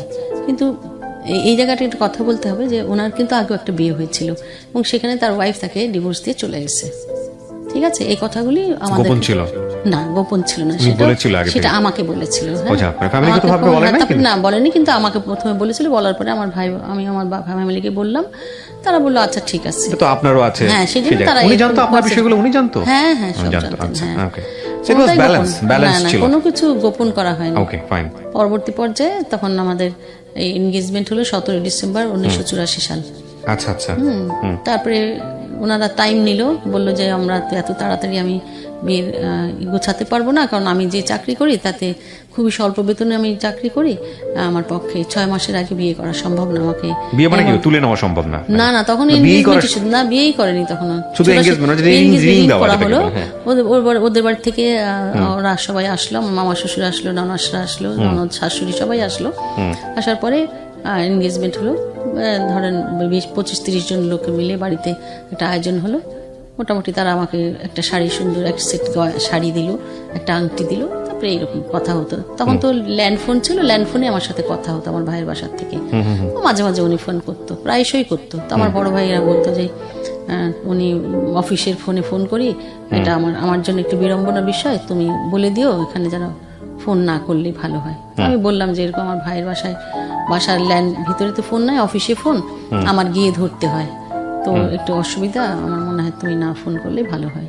যাই হোক, পরবর্তী পর্যায়ে আমার মা বললো যে 6 মাস তো অনেক বিষয়, বিশাল বিষয়, আমি এতদিন তো রাজশাহী থেকে ঢাকা এসে থাকতে পারবো না। তো আমার মারা in the mean time Rajshahi চলে গেল। পরে একটা ডেট ঠিকঠাক করা হলো, তো একটা ডেট দিল। সে আবার তার কোন এক পীর সাহেবের কাছে যেত, সেই পীর সাহেবের কাছে জিজ্ঞেস করেছে, বলেছে যে এরকম আমার একটা বিয়ের ডেট ঠিক হচ্ছে, আপনি আমাকে ভালো একটা ডেট ঠিক করে দেন। বুঝতে পেরেছেন কি একটা ব্যাপার? আপনি পরে জেনেছেন হয়তো? বলে না, তখনই আমাকে বলেছে যে তার পীর সাহেব বললে যেরকম যেই ডেটটা দিবে সেই ডেটই হবে। ঠিক আছে। তারপরে আমার তো 5ই ফেব্রুয়ারি বিয়ে হয়ে গেল, 1985 সাল। আচ্ছা। বিয়ের পরে তাদের বাড়িতে গেলাম। আমাকে তার আর্থিক অবস্থা এমনই ছিল যে সে একটা রিসেপশন করতে পারবে না, হ্যাঁ, কোনো আনুষ্ঠানিকতাও তেমন কিছু করতে পারবে না। তবে আমাকে তারা 5 ভরি গোল্ড দিয়ে সে বিয়ে করে নিয়ে গেছে, আমাকে কাপড় চোপড় যা দেওয়াটাই দিয়ে নিয়ে গেছে। আর সে তাকে তার বন্ধু বান্ধবকে বলেছে যে আমার বিয়ে, কিন্তু আমি তোমাদের দাওয়াত দিতে পারবো না, তোমরা আমাকে দোয়া করো, ব্যাস, দ্যাটস অল। তার বাড়িতে একটা ছোটখাটো একটা অনুষ্ঠানও নয়, জাস্ট আমাকে নিয়ে গিয়েছে, সবাইকে দাওয়াত দিয়ে খাবে, বউ দেখিয়েছে। তারপরে আমি আবারও বাবার বাড়িতে এসেছি, আসা যাওয়া যেমন যেমন হয় সেরকমই হয়েছে। তো আমি আমার বড় ভাইয়ের বাসায় থাকতাম, তো বড় ভাইয়ের বাচ্চাকে খুব আদর করতাম আমি, ভালোবাসা ছিল আমার প্রচন্ড ভাবে। ওই বাচ্চা আমাকে ছাড়া থাকতে পারে না, এরকম ফুপির বাসায় যেতে হবে, প্রত্যেক দিন যেতে হবে। তারপর তো ফুপির বাসায় ওরা আসবে না, তো আমরাই যেতাম, একদিন পর পর ওদের বাসায় যেতাম, রেগুলার যেতাম। এইরকম আমার ওই ভাইয়ের ছেলে, সে আমার খুবই ইয়ে ছিল, লাগোয়া ছিল আর কি। তারপরে তো বিয়ের পরবর্তী পর্যায়ে 85 সালে একটা ঘূর্ণিঝড় হয়েছিল না, উড়িচ্চর না কোথায় জানি, ওই সময় সে ওইখানে টর্নেডো এলাকায় অনেক দূরে সেখানে চলে গেলে, কোস্টাল এরিয়াতে বেশ কয়েকদিন, 1 সপ্তাহ মতো থাকলো। তারপরে আবার দেশে আমার এখানে আসলো। তারপরে এই আমাদের লাইফটা চলছে মোটামুটি কম্বাইন্ড ফ্যামিলি, তাদের 12 জন বাড়িতে, কিন্তু তারা 5 ভাই 2 বোন, মা, আমি একজন, তাহলে কয়জন হলো? ওরা 5 আর 2 7 8 9, একটা কাজের লোক, মোট 10 জন। আর তার মেজো ভাইয়ের বউ, তার মেজো ভাই আগেই বিয়ে করেছিল, হ্যাঁ, তার একটা বাচ্চাও ছিল, সেই মেজো ভাইয়ের বউ, বাচ্চা, এতগুলি লোক একটা বাড়িতে, খুবই ছোট্ট একটা বাড়ি, যেখানে একেবারেই খুবই কনজেস্টেড একটা বাড়ি, এতগুলি লোকের একটা টয়লেট ছিল, বুঝতে পেরেছেন, একটা বাথরুম ছিল, খুবই কষ্টে আর কি এরকম পরিস্থিতি। তো আমি বললাম যে তোমাদের বাড়িতে একটা চুলা দিয়ে রান্না হয়, বার্নার, এটা আবার কেমন ধরনের? ঢাকা শহরে বসবাস করো তোমরা, এরকম ডাবল বার্নার নেই, একটা সিঙ্গেল বার্নারে 12 জন লোকের রান্না বান্না করতে কষ্ট হয়। তো আমাকে সে আবার বলেছিল যে তোমাকে আমি একটা আগে থেকে বলে দিই, সেটা যে তোমার রান্নাঘরে যাওয়ার দরকার নেই, মানে কিচেনে যেতে হবে না, তুমি কিচেনে যেতে পারবে। তখন কি আপনি জয়েন করেছেন বিসিএস এ? না, হ্যাঁ, তখন জয়েন করে ফেলেছেন, মানে অফিস করতে হয়। হ্যাঁ, আমার তো তখন 1.5 বছর তখন চাকরি হয়ে গেছে আমার। আপনার বিষয়টা কি তাহলে? আপনার বাবাও শিক্ষক ছিলেন, আপনার মাও শিক্ষক ছিলেন, এবং আপনিও শিক্ষক? আমি শিক্ষক, আমার গ্র্যান্ডফাদারও শিক্ষক, আমার বড় ভাই শিক্ষক, ভাবি শিক্ষক, মেজো ভাই শিক্ষক। আমার লাস্ট 200 ইয়ার্স আমার ফ্যামিলিতে এডুকেটেড। আমার গ্র্যান্ডফাদারের ফাদার ওই টিচার ছিলেন। চিন্তা করতে পারেন ওরা কতটা বনেদি ফ্যামিলি, মানে মনোজাগতিক জায়গাটা থেকে।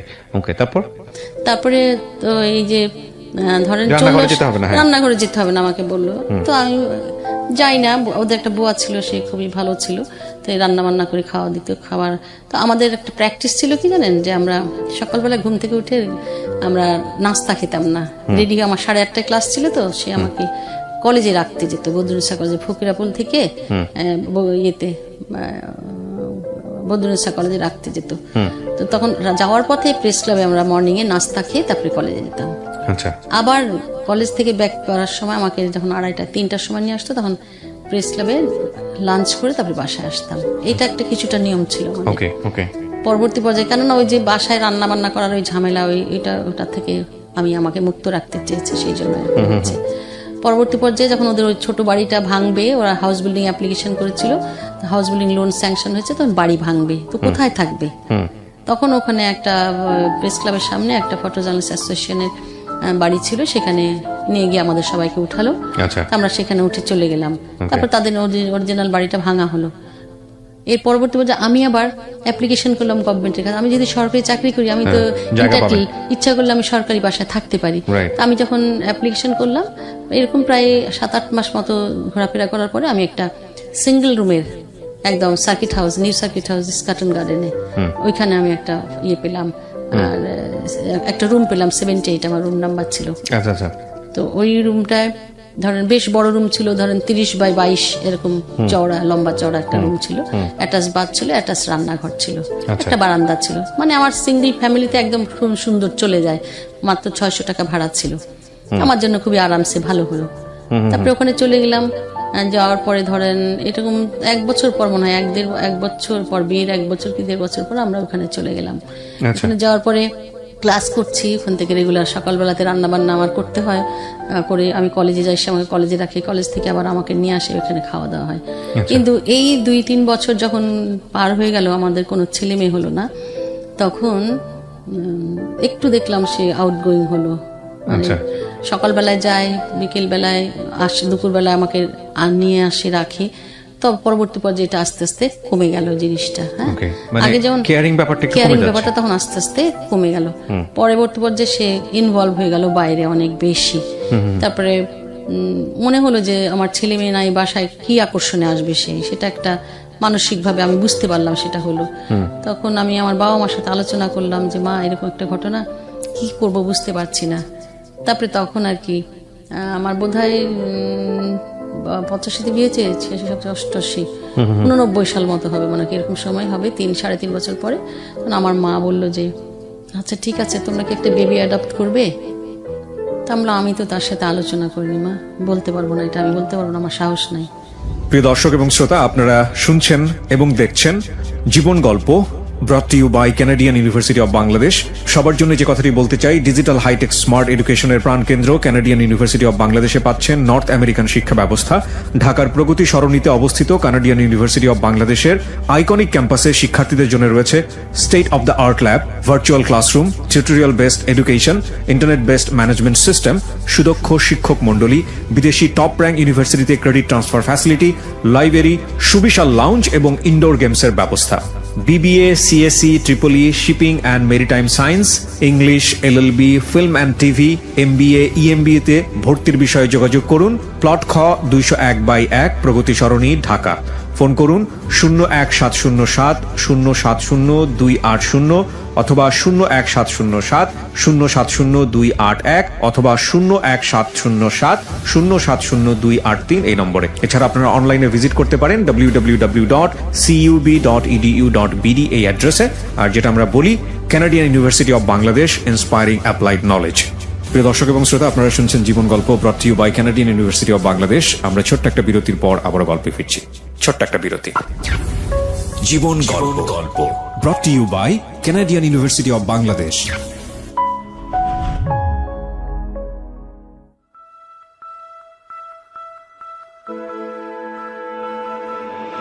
Love,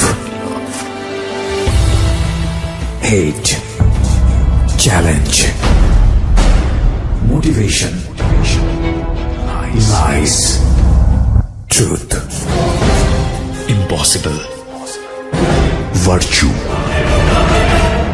morality, something beyond entertainment. Welcome to my stage of reality. Stay tuned. Sunday and Wednesday with me, RJ Kibriya, only on Dhaka FM 90.4.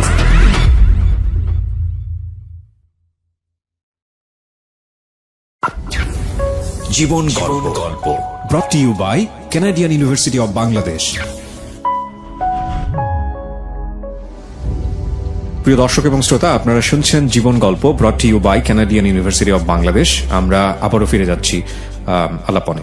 পরবর্তী পর্যায়ে আমার মা একজনকে বলেছিল যে আমার মেয়ের ছেলে মেয়ে নাই, আমি তোমাদের কাছ থেকে একটা বেবি আশা করছি, তোমরা এটার জন্য কি দাও। তিনি আপনাকে অ্যাকিউজ করতেন নাকি আসলে আপনারা ডাক্তারের কাছেই যান না এই বিষয়টা নিয়ে? সে কখনো না এই ব্যাপারে ইন্টারেস্ট ফিল করেনি, বলেই মানে আপনি নিজে থেকে কখনো বলতেন যে চলো একটা বেবি ডাক্তার হ্যাঁ দেখাই? হ্যাঁ, আমি দেখেছি টি এ খান সাহেব না একজন ছিলেন না, হ্যাঁ, ওনাকে দেখিয়েছেন। হ্যাঁ ওনাকে দেখিয়েছি, উনি বলছে আপনাদের সবকিছু নর্মাল আছে। আমার তো বেবি আগে হয়েই ছিল দুইটা, না এটা হতে পারে যে কোনো কারণে হয়তো মিসক্যারেজ হয়ে গেছে, সেক্ষেত্রে প্রবলেম ক্রিয়েট হয়েছে কিনা। হতে পারে, হ্যাঁ।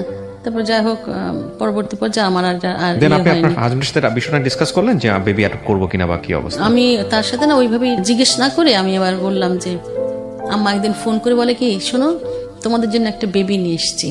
আমার মা নিজেই একজনকে বলেছিল, এটা একদম অর্ডারের বাচ্চা, আচ্ছা আচ্ছা, আগে থেকেই যে আগে থেকে বলা হয়েছিল যে তোমার একটা বেবি নাও, ওদের 5টা না 6টা বাচ্চা আছে, আচ্ছা এই বাচ্চাটা হলে আমি সাথে সাথে নিয়ে আসবো। আচ্ছা আচ্ছা, এইভাবে তাকে আনা হয়েছিল, এবং সে আমার মামাতো ভাই, ও আমার মামাতো ভাই খালাতো বোন। আচ্ছা, হ্যাঁ, তারা আমার ব্যাপারটা খুব ফিল করতো, সেই জন্যই তারা এই ব্যাপারটা তারাই করতো, নাহলে নিজের বাচ্চা তো নিশ্চয়ই কেউ দেয় না। ওরা আমার জন্য, আমার বোন যেহেতু, আমার ভাই যেহেতু, তারা আমার জন্য ফিল করেছে, সেই জন্য তারা তৈরি করে বেবিটা আমার মার কাছে দিয়ে দিয়েছে। আমরা যখন তাকে বলেছি তখন সে খুব খুশি হয়ে গেছে, ওকে। তখন কিন্তু সে আর না করে নাই। তখন আর কি ইন দি মিন টাইম আমাদের সে মোটরসাইকেল কিনেছে, সেটাও আমি কিনে দিয়েছি। আবার এরপরে আমরা একটা গাড়ি কিনেছি এই পান্না কায়সার আপার কাছ থেকে।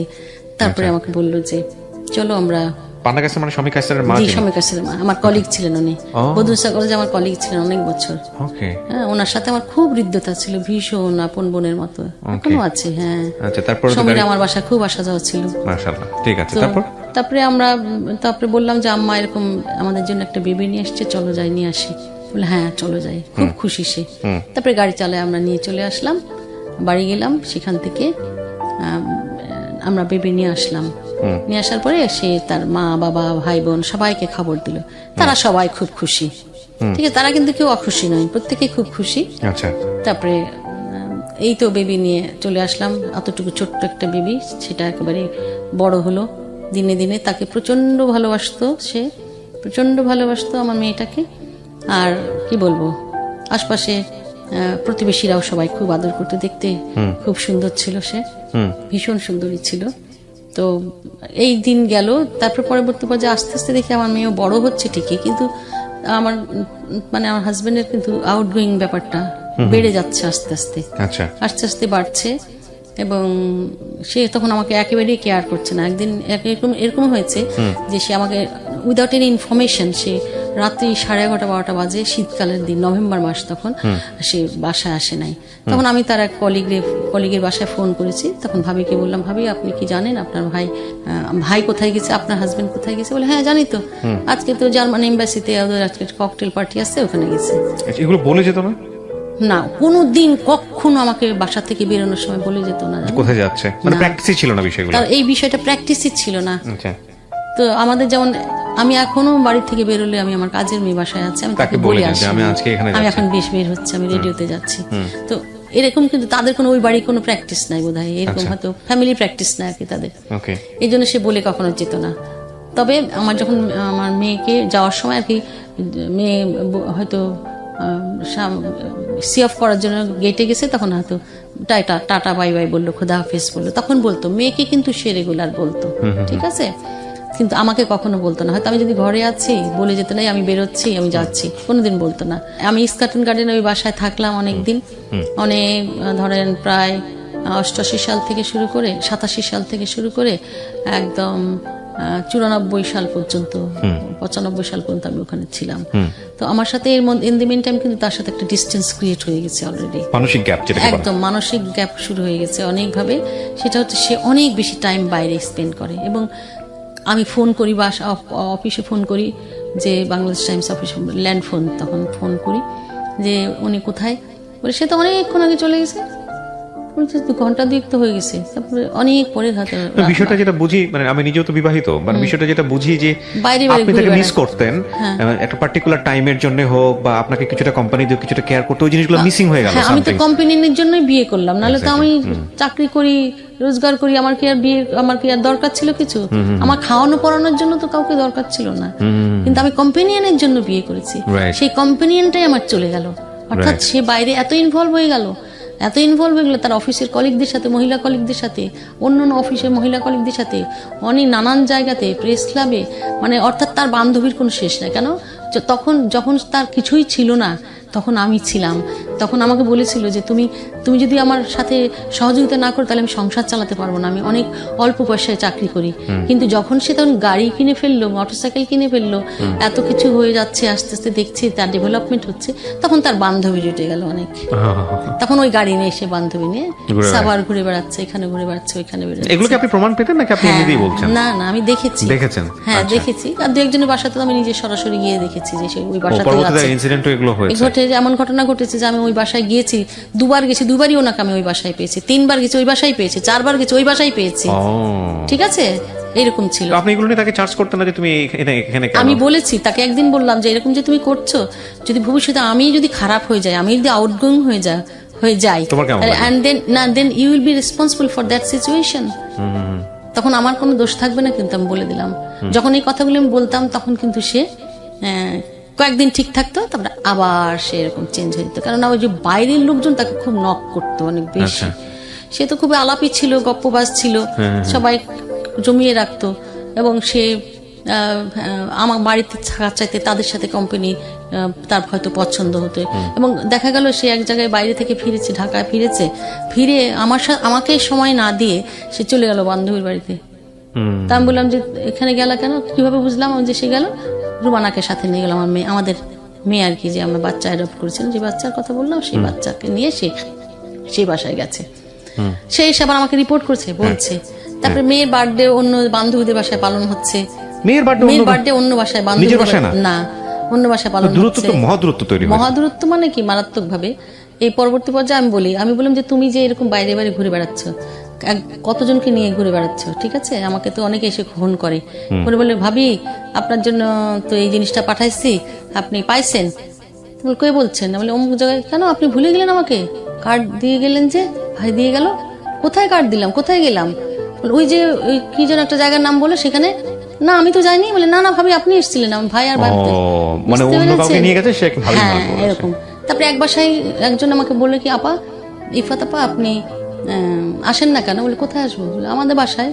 তোমাদের বাসায় কেন আসবো? বলে কেন, আপনার উনি গান শুনতে আসে আমাদের বাসায়। বলে তাই নাকি? জানি না ওনার কে আছে একজন, সে তাকে নিয়ে উনি গান শুনতে আমাদের। অর্থাৎ মুজরা শুনতে যাওয়া, গান শুনতে যাওয়া, উনি এগুলি পছন্দ করছেন, যাচ্ছেন, কিন্তু আমি গান গাইলে সমস্যা। ঠিক আছে।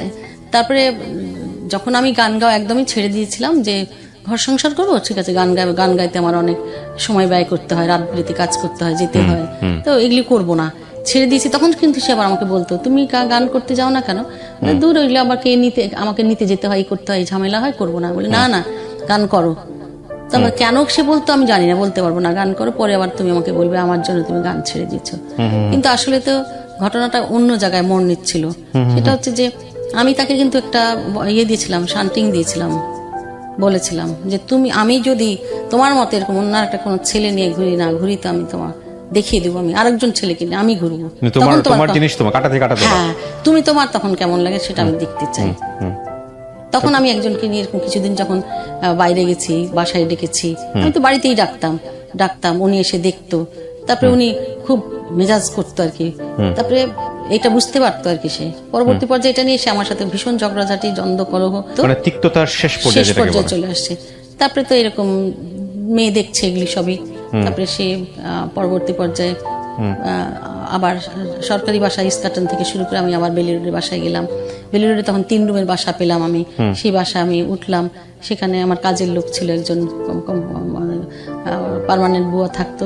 তারপরে পরবর্তী পর্যায়ে মেয়েকে আমরা স্কুলে ভর্তি করলাম, সেকেন্ড হার্ট টিউটোরিয়ালে ভর্তি করার পরে মেয়ে পড়াশোনা করছে ওখানে ক্লাস 5 পর্যন্ত পড়াশোনা শেষ করে এই পরবর্তী পর্যায়ে এসে দেখলো যে বাড়ি ভাড়া বাসা থাকছি আমরা অনেকদিন সরকারি বাসায়।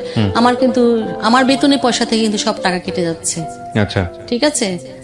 তো আমাকে কিন্তু সে কোনো কাপড় চোপড় কিনে দেওয়া, শখ করে কোনো কিছু দেওয়া, বা কোনো টাকা পয়সা হাতে দেওয়া, বেতন গেলে যখন তার কম বেতন ছিল, তার পয়সা সংসার চলতো না, আমার পয়সা অ্যাড করতে হতো, তখন কিন্তু সে আমাকে পয়সা দিত, রাখতে দিত। কিন্তু যখন বেশি পয়সার বেতন পাওয়া শুরু করলো, তখন থেকে কিন্তু এই বিষয়টি আর থাকলো না। অর্থাৎ সে নিজেরটা সে নিজেই বেয়ার করে, নিজেরটা নিজেই সে হিসাব নিকাশ সে তার কাছে রাখে, আমার কাছে আর কোনো কিছুই রাখে না। কিন্তু অনেক দিন পর্যন্ত এরকম চললো এবং এই বাকবিতণ্ডা, অর্থাৎ সে কিন্তু অসংখ্য মহিলার সাথে ঘোরাফেরা করছে, কিছুই হচ্ছে না, কিন্তু আমি যখন তাকে টিট ফর ট্যাট দেখানোর জন্য করলাম তখন কিন্তু সেটা নিয়ে বিশাল তুলকালাম কাণ্ড বাঁধিয়ে বসলো। কাণ্ড বাঁধিয়ে আমার ভাইদের কাছে কমপ্লেন করলো, বললো, নানান কিছু বললো। তা আমার ভাইরা এই ব্যাপারটাতে আর আমাদেরকে কোনো কিছু নক করে নাই, বলে নাই, সে যে বলছে। তারপরে পরবর্তী পর্যায়ে বলছে যে ঠিক আছে, যদি তুমি মনে করো যে এটা সমস্যা তাহলে তুমি আমার বোনকে সাথে নিয়ে আসো, সাথে নিয়ে এসে তুমি আমাদেরকে বলো, নাহলে আমরা তোমার কথায় ওর অবর্তমানে তুমি যা বলছো আমরা বিশ্বাস করছি না তোমাকে, একদম বিশ্বাস করেন, ওরও তো কিছু বক্তব্য থাকতে পারে, তাই না? তারপর যা হোক আমি বেলি রোডের বাসায় যখন থাকতে থাকতে আমার ওটা 95 সাল থেকে আমি 98 সাল পর্যন্ত থাকলাম। এর মধ্যে আমার একটা বিশাল বড় শারীরিক সমস্যা হলো। হ্যাঁ, সেটা হচ্ছে আমার ফাইব্রয়েড হয়েছিল, ইয়েতে ইউটারাসে ফাইব্রয়েড হয়েছিল, আর একটা অ্যাপেন্ডিসাইটিস পেকে গিয়েছিল।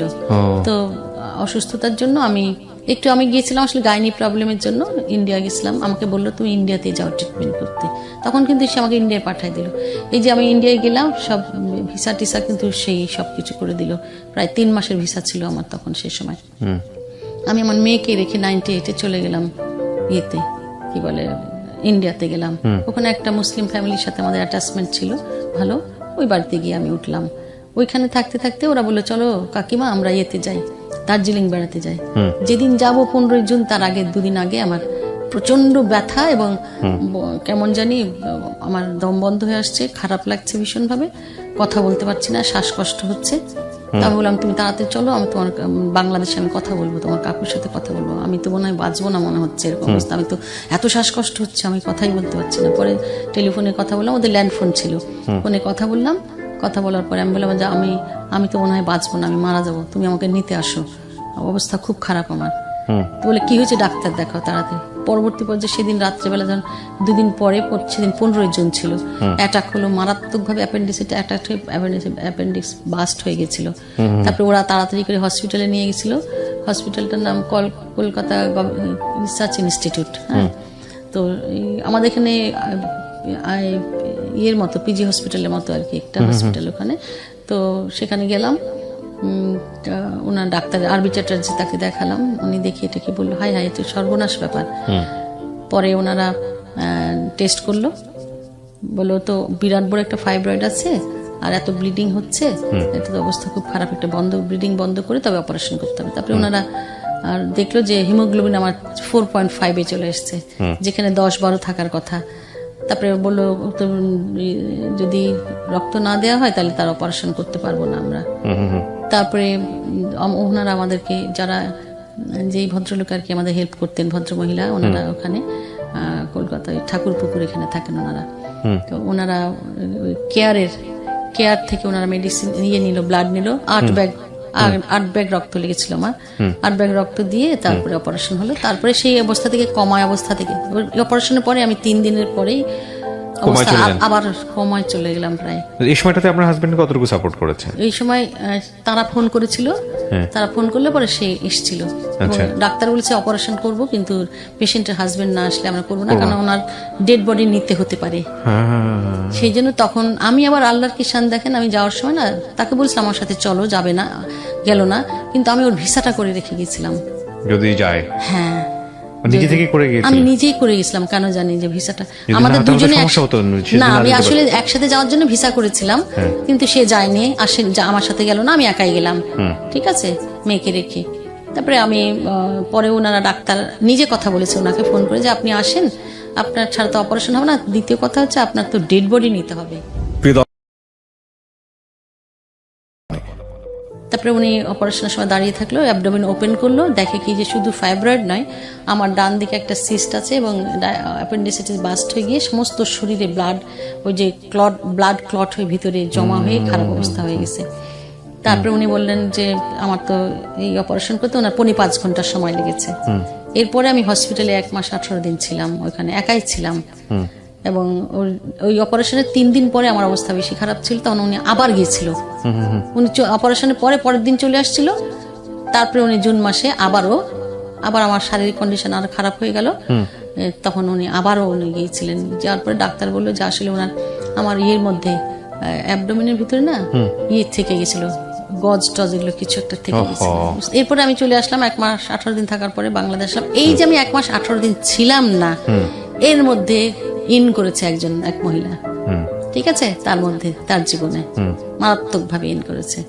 তারপরে শেরাটনে ডেটিং করেছে। এটা আপনি প্রমাণ পেলেন কিভাবে? আমার মেয়ের কাছ থেকে আপনি ইয়েটা প্রমাণ পেয়েছেন? ফোনে কথা বলে তো আমি বুঝতে পারি, তো ল্যান্ড ফোন, তখন আমি বুঝে গেলাম। তারপরে আমি তাকে বললাম, এটা আমি চার্জ করলাম যে তুমি এরকম একজনের সাথে ডেটিং করেছো। বলে হ্যাঁ তুমি জানো এগুলা? বলে হ্যাঁ জানি। তো তারপর আমি কিন্তু তার সাথে কোনো ঝগড়াঝাটি করিনি। আমার না ঝগড়াঝাটি করার স্বভাব না, আমি আসলে খুবই শান্ত প্রকৃতির মানুষ। কথা শুনে সেটা বোঝা যায় আসলে। তারপরে এরকম পরিস্থিতি চললো। তারপরে ইন দ্য মিন টাইম সে একটা সরকারি বাসায় সবসময় থাকি বলে সে একটা ওই বাংলাদেশ টাইমস বন্ধ হয়ে গেল, তখন সেখান থেকে একটা বড় অ্যামাউন্ট টাকা পেলো। হ্যাঁ, প্রায় 15 লক্ষ টাকা মতো বোধহয় পেয়েছিল। সেটার মধ্যে সে একটা অ্যাপার্টমেন্টের জন্য বুকিং দিয়েছিল। সেই এখন যেখানে আমি অ্যাপার্টমেন্টে থাকি সেই অ্যাপার্টমেন্ট সে আমাকে কিন্তু জানায়নি, কিচ্ছু জানায়নি। এবং কেনার পরে যখন হ্যান্ড ওভার হবে যেদিন, সেদিন আমাকে এসে বলে কি, এই আমরা এক জায়গায় বেড়াতে যাব, আমরা চলো, কাপড় চোপড় পরে না আমরা বেড়াতে যাব, ভালো কাপড় চোপড় পরো, তাই বলছে। নিজে কিন্তু কখনো ভালো কাপড় চোপড় কিনে দেয়নি আমাকে, আমি নিজে কিনেছি সারা জনম। আচ্ছা ঠিক আছে, গেলাম, রেডি হলাম। তো আমার খুব একটা বেশি উৎসাহ নয় দেখে বলে কি ব্যাপার? আমি বললাম তোমার কোনো উৎসাহ নয় মনে হচ্ছে। তা বলে না, কি আর উৎসাহ থাকবে, কোথায় যাবো কিছুই তো বললা না। বলে ঠিক আছে, ওখানে গিয়েই জানতে পারবে। তারপরে গিয়ে দেখলাম বেশ বড় ধরনের একটা গ্যাদারিং। তো আমাদের ইউডিডিএল এর ওরা করছে, ওখানে ফ্ল্যাট হ্যান্ডওভার হচ্ছে। তখন আর কি আমাদের এখানে ফ্ল্যাট হ্যান্ডওভার হয়েছে। তখন সেই চাবিটা সে আমার ওই ভাই এমডি সাহেব আমার হাতে দিয়েছে, বলছে যে ভাবি এই যে আপনাদের ফ্ল্যাটের চাবি। তখন আমি বুঝলাম যে সে আমাকে না জানিয়ে এই কাজটা করেছে। এটা তো ভালোই ছিল, একটু ভালো ছিল না, সারপ্রাইজিং ছিল, সেটা আমি খুশি হলাম। ঠিক আছে, কিন্তু বাসাটা তো তার নামে আর আমার নামে, দুজনের নামে বাসাটা, সেটাও ঠিক, দুজনের নামে ছিল বাসাটা। পরে হলো উঠলাম, ওই বাসায় চাবি হ্যান্ড ওভার করলে পরে আমরা 1 বৈশাখ 99 সালের 1 বৈশাখে আমরা ওই বাসা হ্যান্ড ওভার করেছি। সে এই প্রথম জীবনে, পারিবারিক জীবনে একটা জিনিস কিনেছে, সেটা হচ্ছে একটা চুলা। কারণ ওই বাসায় গিয়ে রান্না করে খেতে হবে তো।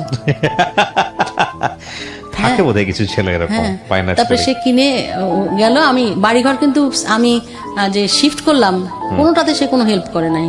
আমি আমার বড় ভাইয়ের অফিস থেকে ট্রাক নিয়ে, মিনি ট্রাক নিয়ে সমস্ত হ্যান্ড ওভার আমার কয়েকদিন ধরে সেগুলি শিফট করলাম এখানে, ঠিক আছে। তারপরে যাওয়ার সময় বলছে শোনো, এ বাসা থেকে কোনো ফার্নিচার, কোনো আলমিরা, এগুলো কিচ্ছু যাবে না। কেন? তাহলে আমি কাপড় চোপড় কোথায় রাখবো? সে শুধু অর্ডার দিয়ে দিল, ব্যাস শেষ। তখন আমি কি করলাম, আমি আবার একটা প্রাইভেট কলেজ চালাই, সেই কলেজের গভর্নিং বডি মেম্বার, আমি তাকে সেখানে একটা আলমারি দিয়ে দিলাম, 2টা আলমারি দিয়ে দিলাম, জানেন। একটা আলমারি আমার ভাইয়ের দিকে রাজশাহীতে পাঠিয়ে দিলাম, একটা কলেজে দিয়ে দিলাম। এবং বিনা আলমিরাতে আমি ওই বাসায় উঠে গেলাম। আমি ভাবছি ওখানে গিয়ে নতুন আলমারি আমাকে কিনে দেবে, সেটা চিন্তা করে আমি কিনি নাই। তারপরে পোটলাই করে সমস্ত কাপড় চোপড় জিনিসপত্র নিয়ে চলে গেলাম ওই বাসায়। এবং শুধুমাত্র বিছানাটা গেল, আমাদের 2টা বিছানা ছিল, আমার মেয়ের একটা বিছানা, একটা আমাদের বিছানা, এই 2টো বিছানা গেল। কাজের লোক ছিল 2জন, তারা সহ আমরা ওই বাড়িতে চলে গেলাম। ওখানে যাওয়ার পরে পরবর্তী পর্যায়ে এমন একটা পরিস্থিতি যে প্রায় সে একদম উদাসীন, মানে মারাত্মকভাবে ওই বাড়িতে যাওয়ার পর থেকে একদম ডেসপারেট হয়ে গেল, একদম অন্যরকম, যে এখন তো আমার নিজের বাড়ি, এখন আমি ইচ্ছাগুলো যা খুশি তাই করতে পারি তোমারে। পরিবর্তী পর্যায়ে মনে হলো আর কি, তার অ্যাটিটিউডটা এরকম। আমি ফাংশনে যাই, প্রোগ্রামে যাই, সে নিষেধ, ক্লাবে যাই, প্রেস ক্লাবে যাই। একদিন ঘটনা ঘটলো এরকম যে আমি গান আর্ট শেখাতে নিয়ে গেছিলাম, ওখানে টেবিলে বসে, ক্যান্টিনে বসে একজনের সাথে বসে চা খেয়েছিলাম। তো ওখানে পাশের টেবিলে তার খুবই দোস্ত মানুষ, ইয়ার দোস্ত 3 জন বসেছিল। তারা একটু এজেড পিপল, তারা কেউ নাই এখন পৃথিবীতে।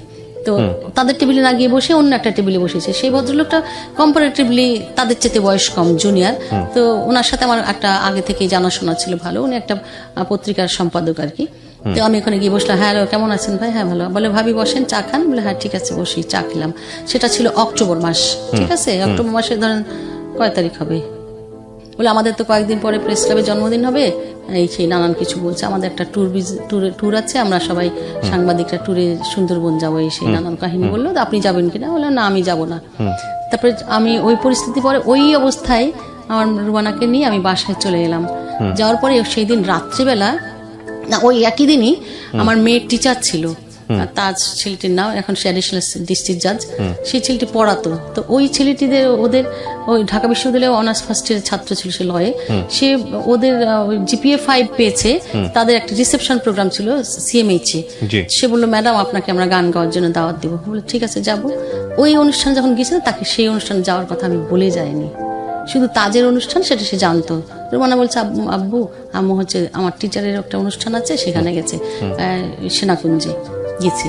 প্রোগ্রাম সেরে গান টান গাওয়া হয়েছে, বড় বিশাল প্রোগ্রাম, খাওয়া দাওয়া হয়েছে, হতে হতে রাত্রি 12টা বেজে গেছে, বুঝছেন। আমার তো ভিতরে প্যালপিটেশন হচ্ছে রীতিমতো, এত রাত হয়ে গেছে। এটা অভ্যাসেরও ব্যাপার কিন্তু। হ্যাঁ, অনেক মানুষ দেখবেন, আমি আমার ক্ষেত্রে যেটা বলি, রাত 10টার পরে বাসায় ঢুকতে গেলে আমার কোনো প্যালপিটেশন শুরু হয়ে যায়। আসলে চার্জ করার মতো কেউ নাই, বাট মনে হয় যে না আমি দেরি করে ফেলছি। এটা ছোটবেলার অভ্যাস। হ্যাঁ, এটা কিন্তু আমি পারিবারিক অভ্যাসের একটা ব্যাপার। 10টার পরে আমি বাড়ির বাইরে থাকি না, সেই জন্য অনেক রাত হয়ে গেছে।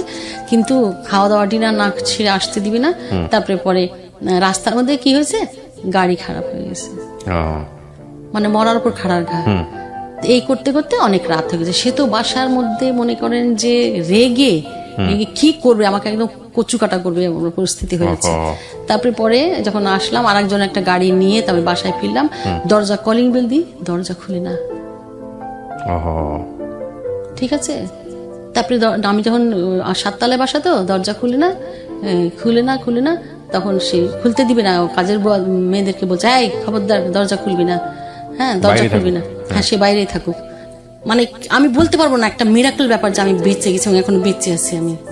কারণ তার মতো এরকম লম্বা চওড়া ফিগারের লোক আমাকে যদি ধরে, আমি তো কিছুই করতে পারতাম না। আসলে সৃষ্টিকর্তার হুকুম আছে যে আমি বাঁচবো, সেই জন্য হয়েছে, নাহলে তো বাঁচার কথা না।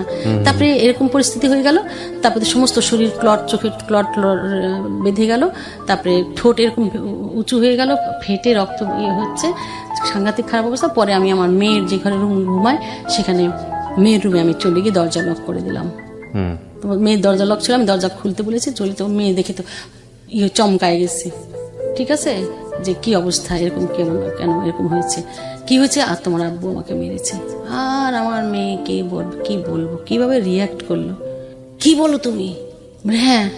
তারপরে সে আমি ওই ঘরে থেকে গেলাম, আমার তারপরে সে পরিস্থিতি তো খুব ভয়ঙ্কর। তারপরে আমি আমার ভাইকে ফোন দিলাম। সেই সময়টাতে আমার মেজো ভাবি ছিল না, দার্জিলিং গেছিল বেড়াতে। টাইমটা ছিল অক্টোবর মাসের 11 তারিখ, এবার আমার মনে হয়েছে 11ই অক্টোবর প্রোগ্রাম ছিল সেনাকুঞ্জে, সেদিন রাতের ঘটনাটা এটা ছিল। ঠিক আছে, তারপরে ভাইকে বললাম, ভাই আমার এসে দেখলো। আমার একটা বন্ধু ছিল ম্যাজিস্ট্রেট, তাকে বললাম, মন্ত্রীর PS ছিল, তাকে যে ডাকলাম যে বল কি করব। সে আমার ক্লাসমেট ছিল, তো বললে কি শোনো দোস্ত, তুমি যদি এই সংসার করতে চাও তাহলে কিছুই করো না, আর যদি তুমি সংসার না করতে চাও তাহলে অনেক কিছু করতে পারবা।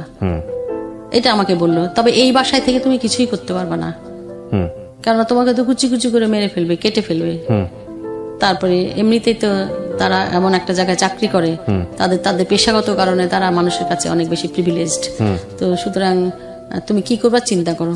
তারপরে কয়েকদিন আমি কলেজে গেলাম না, কলেজের টিচাররা অনেকে দেখতে আসলো আমাকে, তারা কিন্তু এই ঘটনা কিছুই জানে না। আজকেই প্রথম আমার এই প্রোগ্রামের মাধ্যমে শুনবে। শুধু এটা এখানে না, আপনি কখনো বলেননি? কখনো কারোর কাছে বলিনি আমি এই বিষয়টি, শুধু আমার বান্ধবী জানে, হ্যাঁ আমার রুমমেট, আমার বান্ধবী দুজন, ওরা জানে, আর কেউ জানে না। আর আমার ভাবিদেরকে আমি বলেছি। তো আমার ভাইকে বললাম, ভাই বললো আমি কি করবো। আমার ভাই অত্যন্ত ভদ্র মানুষ, শান্তশিষ্ট মানুষ, উনি অ্যাডিশনাল চিফ ইঞ্জিনিয়ার ছিলেন। তো উনি কি করবে, পাজল হয়ে যাচ্ছে, বলে তোর ভাবি তো নাই, আমি যে কি করবো আমি বুঝতে পারছি না। যাই তখন উনি বনানের বাসায় থাকতেন, আমার ভাই সরকারি বাসায় থাকতেন, আর ওনারা আমাকে এই ব্যাপারে আর কোনো হেল্প করলো না। তারপর আমার পাশে কিন্তু তখন আর কেউ নেই, আমি তখন একদম অসহায়। আমার বান্ধবীরাও কেউ কিছু করতে পারবে না, ওদের বাড়িতে গিয়েও আমি থাকতে পারবো না, আমি আমার মেয়েকে ফেলে কোথায় যাব। তখন আমার মেয়ে পরের 2 দিন পরে যখন স্বাভাবিক, আমার মুখে তখন এরকম দাগ, বলে মা একটা কথা বলি, চলো না আমরা চলে যাই এখান থেকে। আমি এই কথাটা ভুলবো না কখনো। তুমি এই লোকের সাথে কেন থাকছো, চলো আমরা চলে যাই এখান থেকে। এই চলতে থাকলো, এরকমই চলতে থাকলো। এই যে আমি ঘর থেকে বেরিয়ে আসলাম না জানেন, আজও বেরিয়েছি, কালও বেরিয়েছি, আর কখনো আজকে ফেরা হয়নি। আর কখনো আমি সেই ঘরে ফিরিনি। কিন্তু আমি ওই একই বাড়িতে আমার বসবাস করতে হয়েছে বিকজ অফ মাই ডটার। হ্যাঁ, আমি বললাম যে বাবা আমি যদি চলে যাই তখন পরবর্তী পর্যায়ে তুমি বলবা যে তোমার সাথে ঝগড়া হওয়ার কারণে আমি আমার বাবা থেকে বঞ্চিত হয়েছি, এই কথাটা তুমি হয়তো আমাকে বলবে। আমি ওকে ওর তার আদর স্নেহ ভালোবাসা থেকে আমি তাকে বঞ্চিত করতে চাইনি বলে আমি স্যাক্রিফাইস করেছি তার জন্য, এবং আমার মেয়ের জন্য কিন্তু আমি পুরো জিনিসটা স্যাক্রিফাইস করেছি। আপনি জানেন আরও একটা কারণে আমি স্যাক্রিফাইস করেছি, সেটা হচ্ছে যে আমি ছোটবেলা থেকে খুব স্পিরিচুয়াল ছিলাম। আল্লাহ খোদা মানা, কোরআন পড়া, এগুলি নামাজ পড়া, রোজা রাখা, এগুলি খুবই এই ব্যাপারে আমি খুবই পারদর্শী। তো মায়ের সাথে আমি বিজি রোজা রাখা এগুলি করতাম। তো খুবই আধ্যাত্মিক একটা চেতনা ছিল আমার মধ্যে। তো সেইখান থেকে আমি পড়েছি, কোরআনের আছে একটি সূরার আয়াতে আছে 127 নম্বর আয়াত, বলছে যে তুমি যদি তোমার স্বামীর সাথে বনিবনা নাও হয় তাহলে তুমি এমন একটা ব্যবস্থা করে নাও যেন তার সাথে আমার সেপারেশন থাকবে, কিন্তু আল্লাহ যে কাজটি সবচেয়ে ধরেন হালাল বিষয় তালাক, সেটাকে খুব অপছন্দ করে। হালালের মধ্যে সবচাইতে নিচু স্তরের। তো আমি আল্লাহকে ভালোবাসি, এটা আরো মজার, আরো অনেক বিষয় আমি আছে। ভালোবাসি, মানে এই জন্য শয়তানও খুব আমি খুশি হয়। হ্যাঁ, এবং আমি শয়তানকে পাত্তা না দিয়ে আমি আল্লাহকে ভালোবেসে আমি থেকে গেলাম। আমি বললাম না, আল্লাহ যে কাজটা আল্লাহ পছন্দ করে না সেই কাজটা আমি করব। আর আল্লাহ যে বলেছে তুমি অন্যের দোষ গোপন করো, তাহলে আমি তোমার দোষ গোপন করব, তাহলে আমি তার কোনো কথা কাউকে বলবো না। এই জন্য আমি কাউকে বলিনি। এবং আমি বিশ্বাস করি যে তার জায়গা থেকে বলার থাকলে হয়তো সে অনেক কিছু বলতে পারতো আপনাকে নিয়ে, হ্যাঁ, বিকজ বলবে, কনজুগাল আমার- লাইফ। হ্যাঁ, হতে আমরা আসলে পারে। ওই জিনিসটাকে ফোকাস করতে চাই না, আমার ফোকাসের জায়গাটা হচ্ছে অন্য জায়গাটা। না, আমি এরপরে দেখেন এই যে আমি এইভাবে এইভাবে শুরু করলাম। আমি ধরেন কলেজে, বদরুসা কলেজে জয়েন করেছি লেকচারার হিসেবে, অ্যাসিস্ট্যান্ট প্রফেসর, অ্যাসোসিয়েট প্রফেসর, দেন প্রফেসর। 26 বছর আমি বদরুসা কলেজে এক নাগারে থেকেছি। আপনার তো অসংখ্য শিক্ষার্থী তাহলে। আমার অনেক শিক্ষার্থী, 33 বছর আমি চাকরি করেছি, এবং আমার ছাত্রছাত্রীরা এখন বিশ্ববিদ্যালয়ের প্রফেসর, তারপরে কেউ কেউ জয়েন্ট সেক্রেটারি, ডেপুটি সেক্রেটারি, অসংখ্য রয়েছে, বিভিন্ন জায়গায় সঙ্গীত শিল্পী রয়েছে। এখন ছাত্র তো প্রচুর আছে। তারপরে পরবর্তী পর্যায়ে যখন আমি নাইমে ডিরেক্টর হিসেবে গেলাম, তখন আবার পরবর্তী পর্যায়ে প্রিন্সিপাল, হোম ইকোনমিক্স কলেজের প্রিন্সিপাল হলাম। তখন আমার অসংখ্য ছাত্রী। এখান থেকেও অর্থাৎ আমি যেখানে থেকেছি খুব পজিটিভলি কাজ করেছি, অর্থাৎ মেয়েদের প্রতিষ্ঠানে কাজ করেছি। আমি বদরুন্নেসা মেয়েদের প্রতিষ্ঠান, হোম ইকোনমিক্স মেয়েদের প্রতিষ্ঠান, মেয়েদের কি সমস্যা সেই বিষয়গুলি আমি সবসময়ের জন্য নজরে রেখেছি এবং সেটা মিটমাট করার চেষ্টা করেছি। এবং মেয়েদেরকে সবসময় ক্লাসে লেকচারের পাশাপাশি আমি বলেছি, শোনো, বিয়ে করবে এমন একজনকে বিয়ে করবে যে তোমাকে খাওয়াতে পড়াতে পারে, কিন্তু তোমাকে আত্মনির্ভরশীল হতে হবে, নিজে চাকরি করতে হবে অথবা ব্যবসা করতে হবে। আর সবসময়ের জন্য দ্বিতীয় কথা হচ্ছে, তুমি যে বিয়ে করবে তখন চাকরি করবে, সে চাকরি করার যে টাকা, সেই টাকাটা তুমি ব্যাংকে জমা রাখবে। 5,000 বেতন পেলে মিনিমাম 2,000 টাকা তুমি রাখবে, 3,000 টাকা সংসার তোমার বাপকে বা বাবাকে বা স্বামীকে বা সন্তানকে দিবে। সঞ্চয় তুমি সবসময় করবে, সঞ্চয় তোমাকে কিন্তু অনেকখানি সাহস যোগাবে, নাহলে তোমাকে আসলে কোনো লাভ নেই, হ্যান্ড টু মাউথ করে কোনো লাভ নাই, তোমাকে সঞ্চয় করতেই হবে। আমি কিন্তু ক্লাসে আমার মেয়েদেরকে এইভাবে উদ্বুদ্ধ করি ক্লাসে, এবং মেয়েদেরকে আমি ইয়ের মাধ্যমে, কত হাঙ্গার প্রজেক্টের মাধ্যমে মেয়েদেরকে অ্যানিমেটর তৈরি করেছি। আমি নিজে একজন ক্যাটালিস্ট, অ্যানিমেটর, আমি টট ট্রেনিং করেছি, নিজে কিন্তু অসংখ্য ট্রেনিং করেছি, দেশে বিদেশে ট্রেনিং করেছি। আমি করার পরে দেখুন, যেমন ধরেন আমার মূল মোটিভ এখন আমার জীবনে ওই যে আমি আমার মেয়ের জন্য থেকে গেলাম স্যাক্রিফাইস। তখন আমি এই করতে করতে করতে তারপরে আমার মেয়ে যখন একটু বড় হলো, ও লেভেল পরীক্ষা দিল, ঠিক আছে। কিন্তু এই যে আমাদের মাঝে যে মনোমালিন্য ভাব, আমরা তো কথা বলি না, আজকে 20 বছর হয়ে গেলাম, একদিনও কথা বলিনি আমি, ঠিক আছে। সেও কথা বলে না এবং সেটা মনে করে না যে কথা বলতে হবে। মেয়েটা মারা গেল, তারপরেও সে আমার সাথে কথা বলে। কি বলেন, মারা গেল কিভাবে? আমার মেয়েকে তো মেরে ফেলা হলো। মেরে ফেলা হলো বলে বলতে হবে, মেরে ফেলাই তো বলবো, কারণ সে যখন চাইছে যে বাবা মার মধ্যে মিল মিশুক, কিংবা সে দাদিকে বলছে, মামাদেরকে বলছে, সবাইকে বলছে আমার বাবা মার মধ্যে একটু ঠিক করে দাও তোমরা, কেউ কিছু করলো না, তখন সে নিজেই হয়তোবা সুইসাইড করলো, হয়তোবা তাকে কেউ মেরে ফেললো, যে কোনো কিছু হতে পারে। সে পোস্টমর্টম করলো না, আপনি জানেন, আমাকে গুরুত্বই দিল না। আমরা সবাই বলেছিলাম সে পোস্টমর্টম করলো না, কারণ পোস্টমর্টম করলে জানা যাবে সে তাকে মেরে ফেলা হলো নাকি সে সুইসাইড করলো। মানে আলটিমেটলি কেস ছিল সুইসাইড, সবাই জানতো সুইসাইড, কিন্তু না, কেউ জানতো না। মানে পত্রপত্রিকা সে এমন ভাবে ফলাও করে দিল যে আমার মেয়ে ছাদে ঘুরছিল, ঘুরতে ঘুরতে হঠাৎ পড়ে গেছে, সে পড়ে গিয়ে মারা গেছে। কিন্তু ঘাড়ে ছাদের তো রেলিং ছিল, তার তো পড়ার কথা না, কিন্তু সে ছাদের রেলিংয়ে বসতো, প্রায় মাঝে মাঝে বসতো, আমি নিজেও দেখেছি বসতো। কিন্তু আমি কিন্তু একদম এই ব্যাপারে একেবারেই আল্লাহ সবচেয়ে ভালো জানেন যে সে কি করেছে, আসলে ঘটনাটা কি ঘটেছে। এই যে আমার মেয়ে মানে ইনসিডেন্ট ছিল ছাদের রেলিং থেকে পড়ে ছাদ যাওয়া। থেকে পড়ে যাওয়া ইনসিডেন্ট, পত্রপত্রিকায় দেখেছেন আপনারা। তারপরে এই যে মেয়ের জন্য কিন্তু আমি স্যাক্রিফাইস করে থেকে গেলাম এখানে, আজ আছি কাল আছি। এরপরে আমার মেয়ে মানে যখন, বিষয়টা কি আপনারা একসঙ্গেই থাকতেন কিন্তু কোনো কথা বলতেন না? না এখনো আমরা এক বাসায় থাকি। এখন একবার তেমন কথা বলেন না? না, আমার প্রয়োজন পড়ে না। আমার কাজের লোক আছে 2 জন, তারা রান্না বান্না করে টেবিলে দিয়ে খাবার দাও। মানে আপনাদের আমি মধ্যে- আলাদা করে বাজার করি, আমার বাজার আলাদা করি আমি নিজে, এবং আমি আর আলাদা একটা উনি কাজের ওনার লোক মতো থাকেন, রেখেছি। আপনি আপনার মতো থাকেন? আমি আমার মতো থাকি, কারণ না তার পরিবারের কেউ এই ব্যাপারে তাকে বলেনি। সে বলছে না, আমি 2-1 হয়তো বলেছে, তার বন্ধু বান্ধব বলেছে না, আমি এটা কম্প্রোমাইজ করতে চাই না। ঠিক আছে, এটা তো নিজেদেরকে বিশাল পেনাল্টি দেওয়া। হ্যাঁ, তো আমি কিন্তু সে কিন্তু, আমি তো থানায় গেছি, থানাকে যখন জিডি করতে গেছিলাম তখন উনি বললো যে ম্যাডাম, তখন কিন্তু আমি নাইমে, তখন আমি প্রফেসর ইয়েতে বদরুন্নেসা কলেজে, তো আমি এই কাজটা করিনি, বলিনি সবার কাছে। কেন বলিনি? থানায় কেস করিনি, এগুলি করলে তো তার 7 বছর জেল হয়ে যেত, তাহলে কি তার জীবনটা নষ্ট হয়ে যেত, খারাপ হতো, আমার খারাপ লাগতো আর কি, এই জন্য আমি আর করিনি কিছু। না কিন্তু ঠিক আছে, ওই বিষয়গুলো না অন্য বিষয়। তারও তো এরকম করে অনেক কিছুই বলার আছে। আপনি যেরকম ভাবে বলছেন, আপনি একজন শিক্ষক মানুষ, আপনি নিশ্চয়ই বুঝতে পারবেন আমার না, জায়গা আমি থেকে। সঙ্গীত শিল্পী হিসেবে সে সবসময় হাইলাইট করছে যে এই ও সঙ্গীত শিল্পী, অর্থাৎ সঙ্গীত যারা গান করে তারা তো বাইজিরা গান করে, এটা হচ্ছে তার ভাষ্য। এটা তো ভদ্রলোকের বউ বা মেয়েদের গান করার কথা সেটা না। হয়তো রেগে বলেছে সে।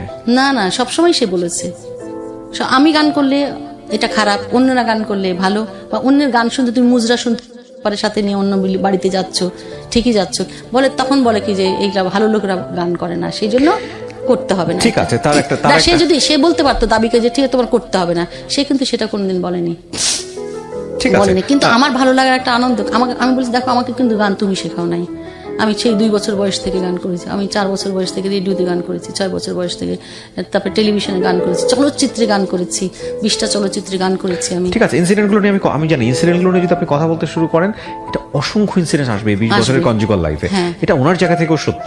ওনাকে উনি যা বলবে সেটাও সত্য, আমি যেটা বলবো সেটাও সত্য। এই 2 সত্য পাশাপাশি রেখে 2 সত্যের মধ্যে একটা বিস্তর তফাৎ আছে। মূলত হচ্ছে আপনি আপনার জায়গা থেকে ওনার সাথে ম্যাচ করেননি, উনিও ওনার জায়গা থেকে ম্যাচ করেননি, দুজনের জায়গায় সত্য। কিন্তু কথা হচ্ছে যে একটা প্রাণ চলে যাওয়া, সেটা একটা ইনসিডেন্ট হোক বা যেটাই হোক না কেন হয়েছে। এখন কথা হলো যে এই প্রাণ মানুষটাকে, চলে যাওয়ার আমি পরেও- আপনাকে কোশ্চেনটা করতে চাই, যে মানুষটাকে আপনি পছন্দ করলেন না, বা যেই মানুষটা আপনাকেও পছন্দ করলো না, এত এত এত বড় রকমের দূরত্ব, তার সঙ্গে এতটা জীবন স্টে করছেন কেন? কি জানে, ওই যে ওই কথাটাই ভেবে যে আবার আমি একজনকে তালাক দিয়ে চলে যাব, এটা খারাপ সেটা তো জিনিস না? আপনার জীবনও আছে, ওনার জীবনও আছে, হ্যাঁ, প্রথম জীবনে। খারাপ। হ্যাঁ, সেখানে তাকে তার ওয়াইফ তালাক দিয়ে চলে গেছিল, আমি আমার একজনকে তালাক দিয়েছিলাম। কেন দিয়েছিলাম? সেখানে আমার জীবনটাকে সে দুর্বিষহ করে দিচ্ছিল, সেই এখানেও জন্য তাই চলে হয়েছে? এসেছি। এখানে দুর্বিষহ করলেও যে আমি ইনকাম করি, আমি কোনো কিছু করি, আমার টাকা পয়সা এগুলি খোঁজ খবর কিন্তু সে কখনো নেয় না। তার মানে তার কিছু ভালো গুণ আছে।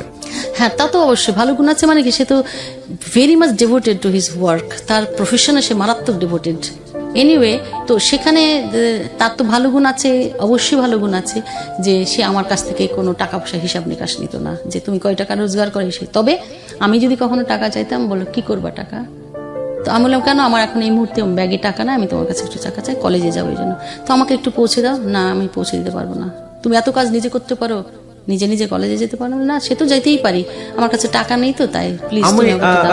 একটা প্রশ্ন আপনাকে করতে চাই, যে আপনি তার কিছু ভালো গুণের কথা বলছেন, সেটা হলো যে আপনি যেটা বললেন সবই ঠিক আছে, তাহলে সে তো চাইলেই পারতো অন্য কারোর সঙ্গে সংসার করতে, এথিক্যাল জায়গা থেকে যদি করছে কিনা আমি তো খোঁজ না, ওটা নিইনি। করলে আপনার সঙ্গে কিভাবে থাকে? ভিতরে আর অনেক ঘটনা আছে। না, আমি ঘটনা যেতে চাই না। যে মানুষটাকে আমি পছন্দই করি না, সে মানুষের সঙ্গে আমি এক বাড়িতে কি আমার কথা হচ্ছে তাই, তুমি যখন পছন্দ করো না, তো সবাই বলে তার মানে তুমি আপনার তাকে নিশ্চয়ই তালাক দিয়ে পছন্দ দাও। করে। না, তালাক দিয়ে দাও না, সে বলে যে সে তালাক দিলে যদি আমি তার প্রপার্টি চাই, সেজন্য তার তো এখন অসংখ্য অনেক প্রপার্টির মালিক সে এখন। তার কিছুই ছিল না যখন বিয়ে হয়েছিল, 5,000 টাকাও ছিল না ব্যাংকে।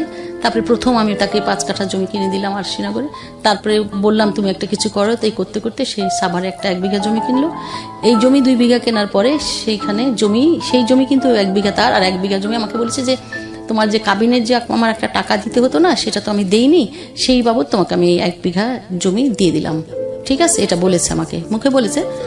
লিফটে যাওয়ার সময় বলে গেল, বাসায় যখন লোকজন আসবে না ইয়ের থেকে, মিউনিসিপ্যালিটি থেকে, তখন বলে দিবা যে আমরা ট্যাক্স দিয়ে দিয়েছি আর এই বাড়িটা আমাদের 2 জনের নামে। ঠিক আছে, মানে তখন জানলাম আমি যে এই বাড়িটা আমাদের দুজনের নামে। এই হচ্ছে ঘটনা। তারপরে এই পরবর্তী পর্যায়ে আমার পুরো গল্পটা শুনে একদম সত্য সত্য কথা বলি, আমি আপনার চেয়ে বয়সে অনেক ছোট হব, কিন্তু আমি অনেক মানুষের জীবনের গল্প শুনেছি। হ্যাঁ, আমার এই আমার মতো শুনেননি মিস্টেরিয়াস লাভ। হ্যাঁ। আমি শুধু এটুকুই বলতে চাই, দিস ইজ ডেফিনেটলি সামথিং। দুজন মানুষকে ঘৃণা করেও যে ভালোবাসা যায়, এটা আমার কাছে সেটাই মনে হয়েছে। আমি জানি না আপনার জায়গা থেকে আপনিই সত্য, তার জায়গা থেকে সে সত্য। আপনাদেরকে জাজ করার মতো যোগ্যতা, কোয়ালিটি, বয়স কোনোটাই আমার নাই। আমি প্রথমে অ্যাপোলজি করে নিচ্ছি।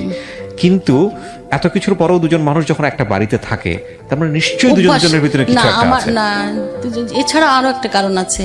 সেটা হচ্ছে যে আমার না যাওয়ার আর একটা কারণ হচ্ছে যে আমার মেয়ে মারা যাওয়ার পরে মানে ওই বাড়িতে আমার মেয়ের এত স্মৃতি আছে, এত কর্নার আছে, এত রুম আছে, এত কিছু সাজানো আছে, অ্যাজ ইট ইজ আমি রেখে দিয়েছি। তো এই যে আমার একটা স্মৃতি, মনে হয় যেন আমার মেয়ে আমার কাছে আছে। এই স্মৃতির জন্য আমি অন্য জায়গায় গিয়ে থাকতে পারি না, জানেন। তখন আমার ওই ঘরে চলে আসতে হয়, আমার মেয়ের ঘরে আসতে হয় আমার।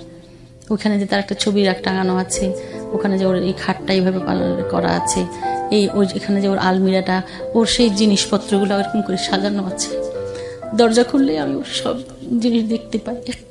এটা ওর স্মৃতির জন্য আমি বাসায় থেকে গেছি আসলে। আমি দোয়া করি, আমি জানি না মানে এটা আপনি এক্সপেক্ট করবেন কিনা, বাট আমি দোয়া করি যে আপনাদের মধ্যে যে অবস্থায় আসুক না কেন, একটা প্লেজেন্ট মোমেন্ট আসুক। শুধু একটুকুই বলতে চাই, অ্যান্ড আই ডু রেসপেক্ট হিম। আপনি যার কথা এখানে বলেছেন তাকে আমি সম্মান জানাই, রেসপেক্ট জানাই তার কাজের জন্য, তার সমস্ত কিছুর জন্য। বাট এটা আপনার জীবন গল্প, কিন্তু ফ্যামিলি আমাকে কোনোদিন কখনো কোনো সময় দেয়নি, জানেন, কোনোদিনও না, কোনোদিন কোথাও বেড়াতে নিয়ে যায়নি। তারও তো অনেক হাজার কমপ্লেন থাকতে পারে, আপনি কখনো শুনেছেন এই কমপ্লেন গুলো? তা আপনার এগেইনস্টে কি কমপ্লেন আছে তার?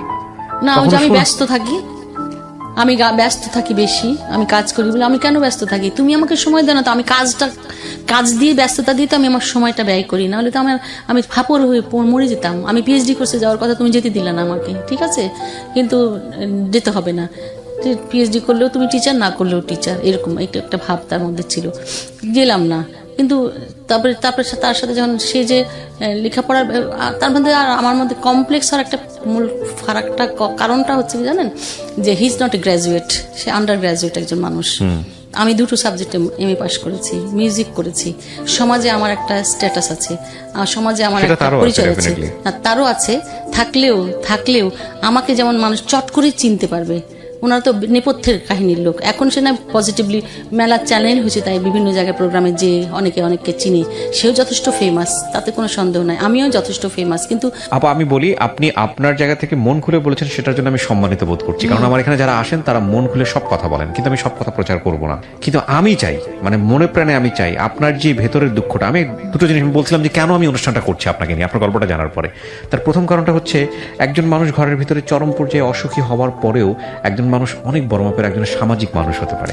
আপনি তো আমি এর পরবর্তী পর্যায়ে আমি একজন মানুষ হয়ে একজন যে এন্টারপ্রেনার হয়েছি, এবং নারীদের এই কষ্টগুলি যেন ভবিষ্যতে মেয়েরা কোনো সমস্যা পড়লে যেন আমি সমাধান করতে পারি, সেজন্য আমি ওপেন বলে রেখেছি সবাইকে যে ঢাকা বিশ্ববিদ্যালয়ের ছাত্রদের দরিদ্র ছাত্রদের একটা অ্যাসোসিয়েশনে তার আমি উপদেষ্টা। আমি বলেছি তোমাদের যার যখন যেখানে যা প্রয়োজন হবে তোমরা আমাকে বলবে। তো মেয়েরা যাদের অর্থ কষ্ট তাদের অর্থ দিই, যাদের হোস্টেল সমস্যা তাদের হোস্টেল তৈরি করে দিই। কোনো মেয়ে, আমি নিজে একটা অরফানেজ করেছি, আমি সাভারে একটা অরফানেজ করেছি, রাজশাহীতে আবারও একটা মেয়েদের প্রতিষ্ঠান করছি 2 বিঘা জমির উপর। এগুলো আমার নিজের জমি, সাভারের জমিটা আমার নিজের। এবং এর পরবর্তী পর্যায়ে আমি চাঁপাইনবাবগঞ্জ জেলা নাসিবের আমি সহসভাপতি, ওখানে নারী উদ্যোক্তা তৈরি করি আমি, এবং সেই সমস্ত নারীদের জিনিসপত্র নিয়ে আমি মার্কেটিং করে দিই। ঢাকা অফিসার্স ক্লাবে অফিসার্স ক্লাবের একজন মেম্বার আমি, এবং অফিসার্স ক্লাবে 2 বার আমি ইলেকশন করেছি, 2 বারই আমি কালচারাল সেক্রেটারি ছিলাম। এরপরে আমি সেক্টর কমরেডস ফোরাম মুক্তিযুদ্ধের কাতর নারী কমিটির আমি সেক্রেটারি, সারা মানে সেন্ট্রাল কমিটির। বিউটিফুল। এরপরে নারীদেরকে এগিয়ে নিয়ে যাওয়ার জন্য আমার মূল এখনকার, আমি বাঁচি তাদের জন্য, এখন আমি মানুষের জন্য বাঁচি। আমি এই জিনিসটা কিভাবে দেখতে চাই, মানে আপনার জীবনে এই কষ্টটা ছিল বলে, যেটা আপনি আপনার মতো করে বলেছেন, সেটাকে আমি সেই জায়গা থেকেই বলছি। সেটা আছে কি আছে না সেটা কোয়ারি আমরা করিনি, হ্যাঁ, এটা আমরা অ্যাপোলজি করে নিচ্ছি। আপনার জীবনের এই দহনটা ছিল বলেই আপনি অন্যের দহনটা বুঝতে পেরেছেন। একদম তাই। অন্যদের কষ্ট কি, ওই যে আপনাকে একদিন বললাম না 5 টাকার জন্য আমি আকিল ভাইয়ের কাছে টাকা চাইছিলাম, কেন বলেছিলাম জানেন ইতিহাসটা? ওই 5 টাকা ছিল না বলে আমার এরকম পরিস্থিতি হয়েছে, কিন্তু এখন আমি 5 কোটি টাকার মালিক। রাইট। কেন? আমি সঞ্চয় করেছি, আমি কিন্তু সঞ্চয় করে আমি 1 একটা পয়সা নষ্ট করিনি গান করে। এটা দিয়ে আমি সাভারে জায়গা কিনেছি, এটা দিয়ে আমি আরেক জায়গায় জায়গা কিনেছি, এটা দিয়ে আমি আরশিনগরে জায়গা কিনেছি। এখন সেখানে আমার 10তলা ভবন হচ্ছে। তারা তো জানে না যে সৃষ্টিকর্তা আমার জন্য কতগুলি বড়গুলি অনেকগুলি বাড়িঘর বানিয়ে রেখেছে। আর সেন্ট্রাল বাড়িঘর অর্থাৎ আল্লাহর কাছে গিয়ে আমি কি বাড়িঘর পাবো? মানুষের জন্য কিছু করতে হবে। বলেছে না তুমি পূর্ব অথবা পশ্চিম দিকে, সূরা বাকারাই বলেছে ফেরা তাতে কোনো সবচেয়ে পূর্ণ নয়, সবচেয়ে বেশি পূর্ণ মানব কল্যাণের জন্য। অর্থাৎ মানুষের কল্যাণে তুমি যে সময়টা ব্যয় করবে, যে অর্থ ব্যয় করবে, সেটার জন্য তুমি মাল্টিপল পাবে। সুতরাং আমি সেই জন্য সেই উদ্দেশ্যে আমি এখন কাজ করি এবং মানুষের মেয়েদের কষ্ট, বিশেষ স্পেশালি আমি গার্ল চাইল্ডদের জন্য চিন্তা করি এবং এই জন্য মহিলাদের জন্যই আমি ওই প্রতিষ্ঠানটি ওখানে করছি, ট্রেনিং সেন্টার। ওখানে মেয়েরা থাকবে না, কিন্তু আশপাশের মেয়েরা ট্রেন আপ হবে এবং ওখানে আমি বিল্ডিং বানাচ্ছি এবং ওই বিল্ডিং এর মধ্যে মেয়েরা এসে ট্রেনিং করবে। তারা যেমন কোরআন শিক্ষা করবে, বাংলা শিক্ষা করবে, তেমনি তারা হাতে কলমে কাজ শিখবে, কাজ শিখে নিজেরা আত্মনির্ভরশীল হবে এবং তারা আত্মনির্ভরশীল এবং আমি তাদের সাথেই থাকবো। আমি শেষ জীবনটা আমি যেন তাদের সাথে থাকতে পারি, এটাই আমার। আর এই বাড়িতে থাকার কোনো তেমন। আমি অবশ্যই ধন্যবাদ জানাই যে আপনার মতো একজন সোশ্যালি এনরিচ পারসন, যার লক্ষ লক্ষ অনুসারী, আমি বলবো স্টুডেন্ট থেকে শুরু করে অন্যান্য জায়গাগুলোতে, আপনি আজকে আমাকে আপন ভেবে নিজের এই কথাগুলো, ঘরের কথাগুলো আজকে লাখ লাখ মানুষের সামনে উপস্থাপন করেছেন এবং আপনি দেখিয়েছেন যে একটা মানুষ যখন ঘরের ভিতর শান্তিতে থাকে ওই মানুষের অনেক প্রোডাকশন থাকে, কিন্তু আপনি যদি আপনার জায়গা থেকে দোষ কাটছিল সেটা আমরা আইডেন্টিফাই করি, কিন্তু এটা নিশ্চিতভাবে বলতে পারি আপনি হ্যাপি না। এই হ্যাপিনেসের জায়গাটা থেকে আপনি আনহ্যাপি থাকার পরেও আপনি সামাজিক মানুষ হয়েছেন এবং উদাহরণ সৃষ্টি করার মতো সামাজিক মানুষ হয়েছেন। কোনো এক্সকিউজ দেননি এই জায়গাটাতে, যে আপনি চাইলে এক্সকিউজ দিতে পারতেন আমি হ্যাপি না, আমি করতে পারিনি, কিন্তু আপনি সেটাকে না দিয়ে আপনি নিজেকে আইডলের জায়গায় স্থাপন করেছেন। এইটা আমার কাছে হচ্ছে গল্প। দেখেন আমি সঙ্গীতও কিন্তু ইন্টারন্যাশনাল অ্যাওয়ার্ড পেয়েছি, তাসখান থেকে অ্যাওয়ার্ড পেয়ে নিয়ে এসেছি। জি, আপনার সঙ্গীত তো আমরা বাংলাদেশের মানুষ জানেই। রমজান মাস আসলে মানে আপাকে দেখা যায় না এরকম কোনো চ্যানেল নাই। না, এখন ফ্রাইডেতেও দেখা যায়, মাশাআল্লাহ। দোয়া করি আপনার জন্য, আর আমাদের জন্য দোয়া করবেন। আমরা ছেলের সমপরিমাণ এবং আমি মনে প্রাণে দোয়া করি আপনারা দুইজন কোনো একদিন খুব সুন্দর একটা পরিবেশের মধ্যে চলে যান। আমি দোয়া করি আল্লাহ সর্বোত্তম সিদ্ধান্তকারী, তিনি জানেন ভবিষ্যৎ কি হবে। আমি কিছু করতে চাই না, আল্লাহ যেটা সিদ্ধান্ত নেবে আমি সেটার উপরে বসে আছি। আপনাদের সুন্দর একটা ভবিষ্যৎ হোক এই দোয়াটুকু করি। আপনি অনেক ভালো থাকবেন। আমাদেরকে সময় দেওয়ার জন্য ধন্যবাদ। ধন্যবাদ আপনাদের সবাইকে।